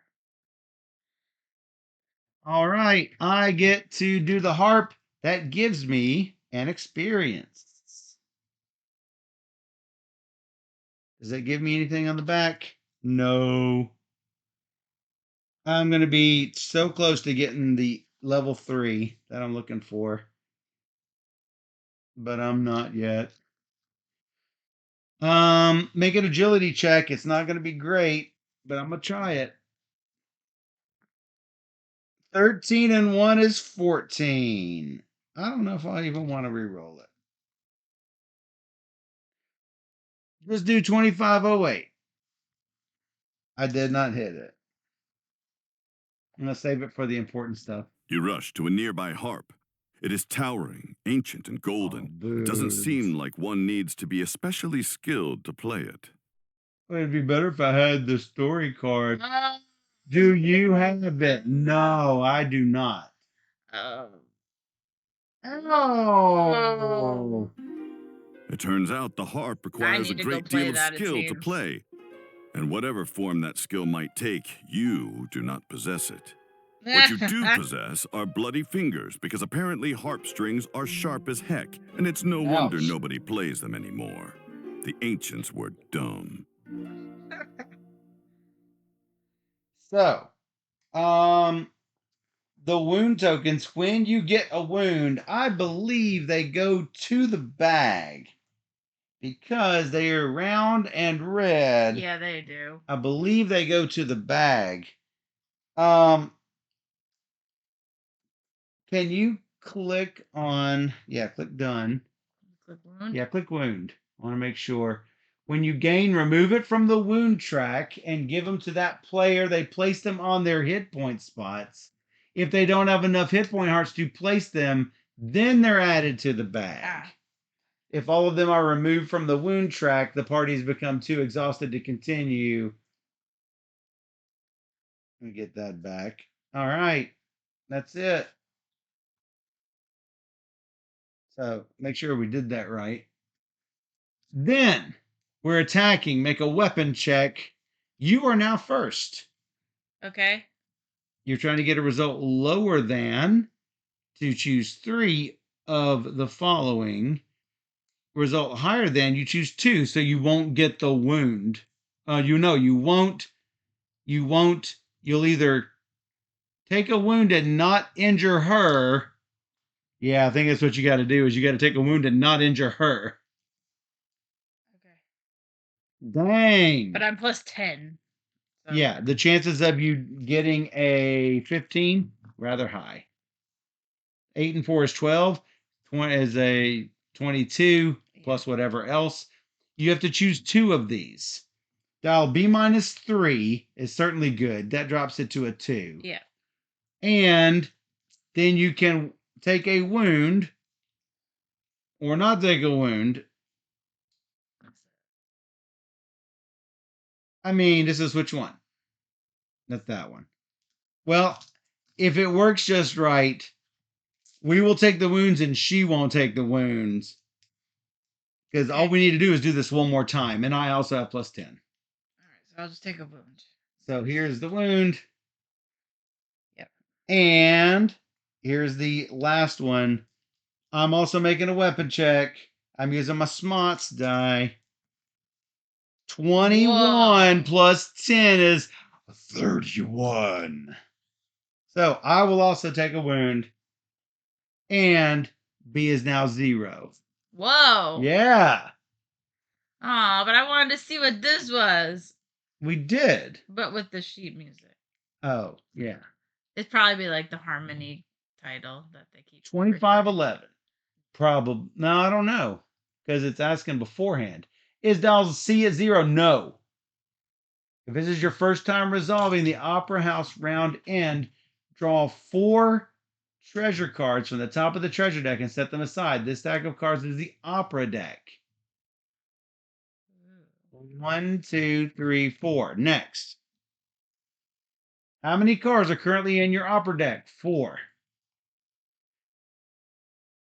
Pan is in a tearful panic. Please be careful. Lyra is not our enemy here. But Lyra continues to play, her body completely under the flute's dominion, and you aren't certain what can be done. Not sure what more we can do to help her. Grunko, son of Grung, cries out as he fights off a chair, now made sentient by the flute's corrupt song. Despite your efforts, Lyra still floats above you. Reset dial A to the current threat. It is 15, now 14. Then lower A by the number of lock tokens, now 13. All right. Is dial B at 0? Yes. There is a small snap, and the music stops in an instant. I was like, where is this? Lyra lets out a cry and falls to the stage, but Grunko, son of Grung, is there to catch her. Seconds later, the 2 halves of the cursed flute fall to the stage as well. Pan gasps and runs over, crying, Lyra! Lyra! Her sister rubs her eyes, then gives a trembling gasp. Lyra is alive, yes, but she looks terribly withered. The corrupt energy in the air dissipates, and everyone sets up camp as the sisters cling to each other. You're surprised to watch as Lyra quickly recovers from the effects of playing host to the pipes of discord. In mere hours, her flesh fills out and her coloration returns. And soon the 2 siblings eat and laugh and play songs for your amusement. I believe I promised you a song that would tell the world of your accomplishments. Pan reminds you. Very well. You don't know it, but I have tried to keep my mind off my sister by writing it as we traveled along. Inspired, of course, by your every action. You are heroes, truly. And I hope this song makes you proud, for you deserve no less. She clears her throat, plays a single note on her lute, and sings. Are you dumb, or are you brave? That's a question for the ages. That's a coin to your Witcher. All I know is dumb? that I owe you everything. You are the heroes of my story. Yeah. Let it be told throughout the land. You will always be remembered. I'll sing your song forever.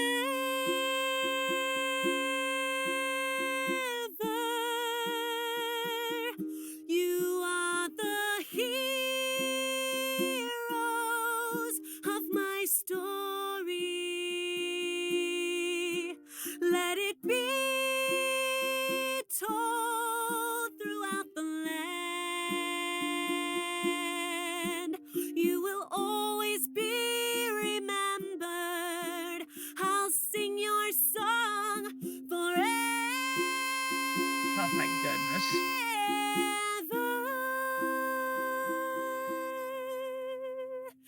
You are the heroes of my story.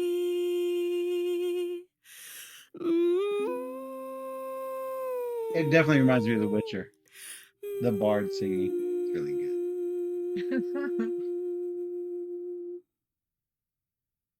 She said her sister's the songwriter in the family. asks Cookie before Scala kicks him. Boo.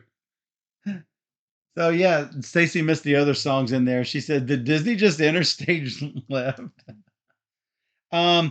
You get another experience for your 8th title. Yep. Why are you putting a title? Oh, because you ended the game with the goose. I'm a totally normal goose owner. Is that lawful? Yes. No. Congratulations, you have won. Each player should now read their character's ending and their full name, including all titles. They may also take a bow if they wish. All right. Oh, man. I did not get enough experience to get a good ending.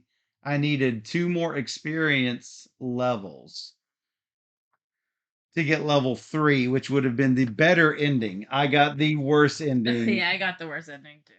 So, I am Axel, the crashing wave, and a bag of chips.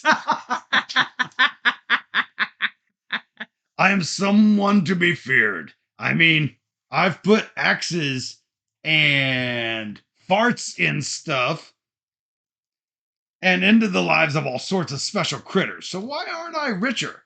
After my adventures, I kind of lost focus and ended up doing mercenary work or basic thugging in the hub. That's when I realized I just wasn't marketing my skills right. What's better than fighting? Fake fighting, yeah. I went pro on the wrestling scene using the name Basil Everbright. Now I tour the spokes bringing entertainment to the drunk, slobbering masses. They worship me like a god. And now, when I get blood on me, it's usually fake. Great. That's Great. it.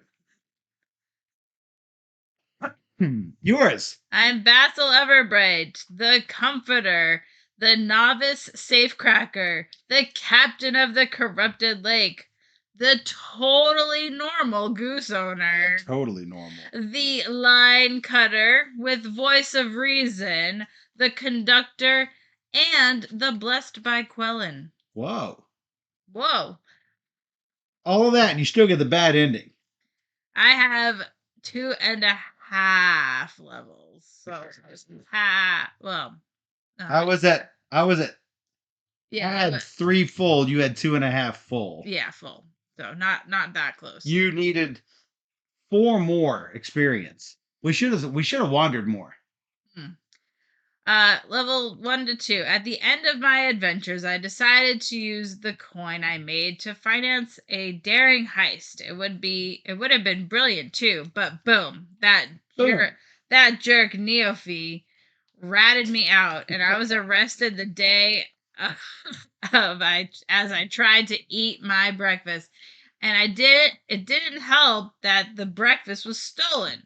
Still, things aren't so bad. In prison, they call me the Liege of Larceny, which I suspect is a mock, but I'll It's another take title. It's also been suggested that I stop saying boom so often. And trust me, the other inmates were very persuasive about it, with those pine cones pressed to my throat. So hey, I've bettered myself all the same. Kapow. Kapow. Now it's kapow instead of boom. If I had gotten to level 4, I would have gained the title The Vanisher. The Vanisher. Bad thief, I think, is what it comes down to. Nice. Oh, if I had gotten level 4, it would have been the Cleaver. So I think what Michael is saying is like, yeah, we could have spent a lot more time like exploring the rest of this land, but I mean, look at everything. we still can come back and do it again. It's gonna be a different like outcome, I think. We'll find different stories and different experiences if we were to play this map again. Yeah, I don't think you stayed in character enough because you didn't say boom not once on all of your speeches. I needed to rename my character to Boomer, and then I would have. And then you would have remembered. Yeah. By looking at the word boom all day. Boom. Boom. But that was good. I liked this a lot. I liked our first adventure. I feel like our first adventure we had so much money. I'm like we were like rolling in money. I maxed out my money. I didn't even come this time. I got 1 gold. I got 1 and 2. So I got 1 and 0. So yeah. Not enough is what I'm hearing. But you know what? There's so many cards in this game, and that you just don't see everything. You can't see everything. And it's really good. It's really well done. I like it. I like the placement of the actions. The symbols make sense, so you can kind of go to a location. Totally do. And be like, that has something to do with what I'm good at, so let's try and do that. And then you see afterwards what you're actually doing. Versus like trying to plan it all out and make sure everybody knows what's gonna happen. And plus, I mean, you just got to roll with the story. You know what I'm saying? And even if you miss, it's not bad. Like, it's funny. We should have sent somebody to decorate the stage because that just would have been ridiculous. Exactly. And see, next time you play, that's why I think this game is replayable. Because even an adventure you've done before, because you might know where to go and how to go, but hey, we haven't seen this chaotic temple. Let's go there. Right. Or let's decorate the stage. Let's do it. And you're doing different characters. Exactly. So you're going to have different like roles and different experiences every time. Yeah, it's really good. It's really good. I think that this is why this game got first for me last month. I get it. Because but that just letting people know that this is what you can experience, and I don't really think that you guys were spoiled with a whole bunch, because I don't think that this really gave away a lot of, look, we didn't even cover any of this side of the map. None of it. I think what it spoilers is basically the overarching, the ending part of the story. Yeah, the overarching storyline of trying to find this girl. Yes. But otherwise you're having different encounters and doing different things, and yeah, you'll have different experiences. Maybe it will do the same exact path that we do. Who knows? No, maybe not. But you might not be lucky like we were. Exactly. I don't know. In any case, it's still fun to explore it and have fun with your friends. And the app, as you can see, is really well done.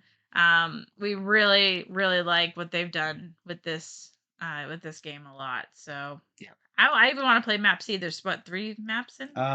Well, why don't you hit next? Let's look. After all players have read their names and endings, the player with the greatest number of titles may write their name on the pipes of the hub page of the rule book. Now you've completed the campaign, you can try another one with new characters, or play this one again on a harder difficulty, exploring other paths. Harder difficulty. Oh, we could do harder difficulty. Now click done. That was called Sisters and Songs.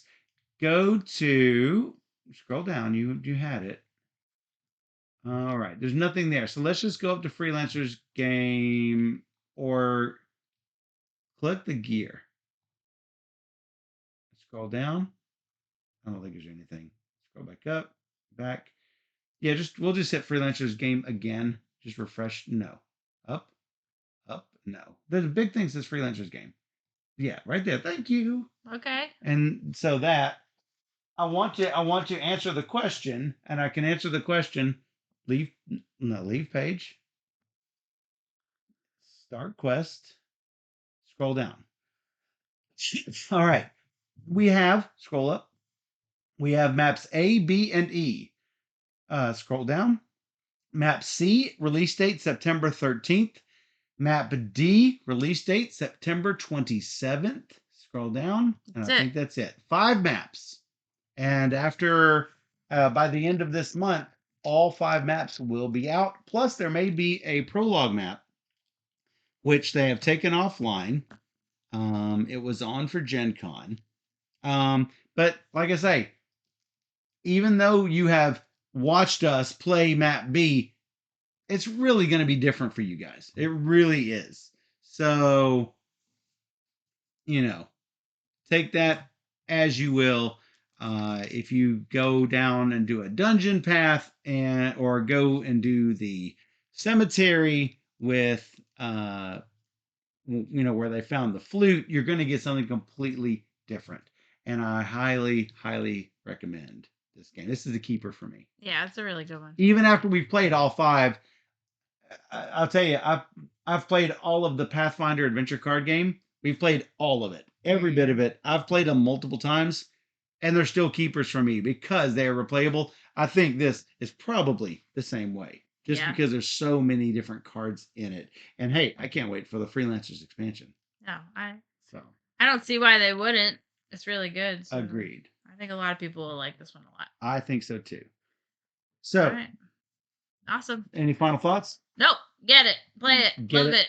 Yes. It's great. That is Freelancers, a Crossroads game from Plaid Games. And hey, if you enjoyed this teach, although I didn't have to teach a whole bunch, it's right there. It is. The app will teach you. Yeah. If you enjoyed this teach and playthrough, then hey, come join us on twitch.tv/BoardGamerSteph every Wednesday and Sunday night at 5 p.m. Central, where we play 3 games or more every single night.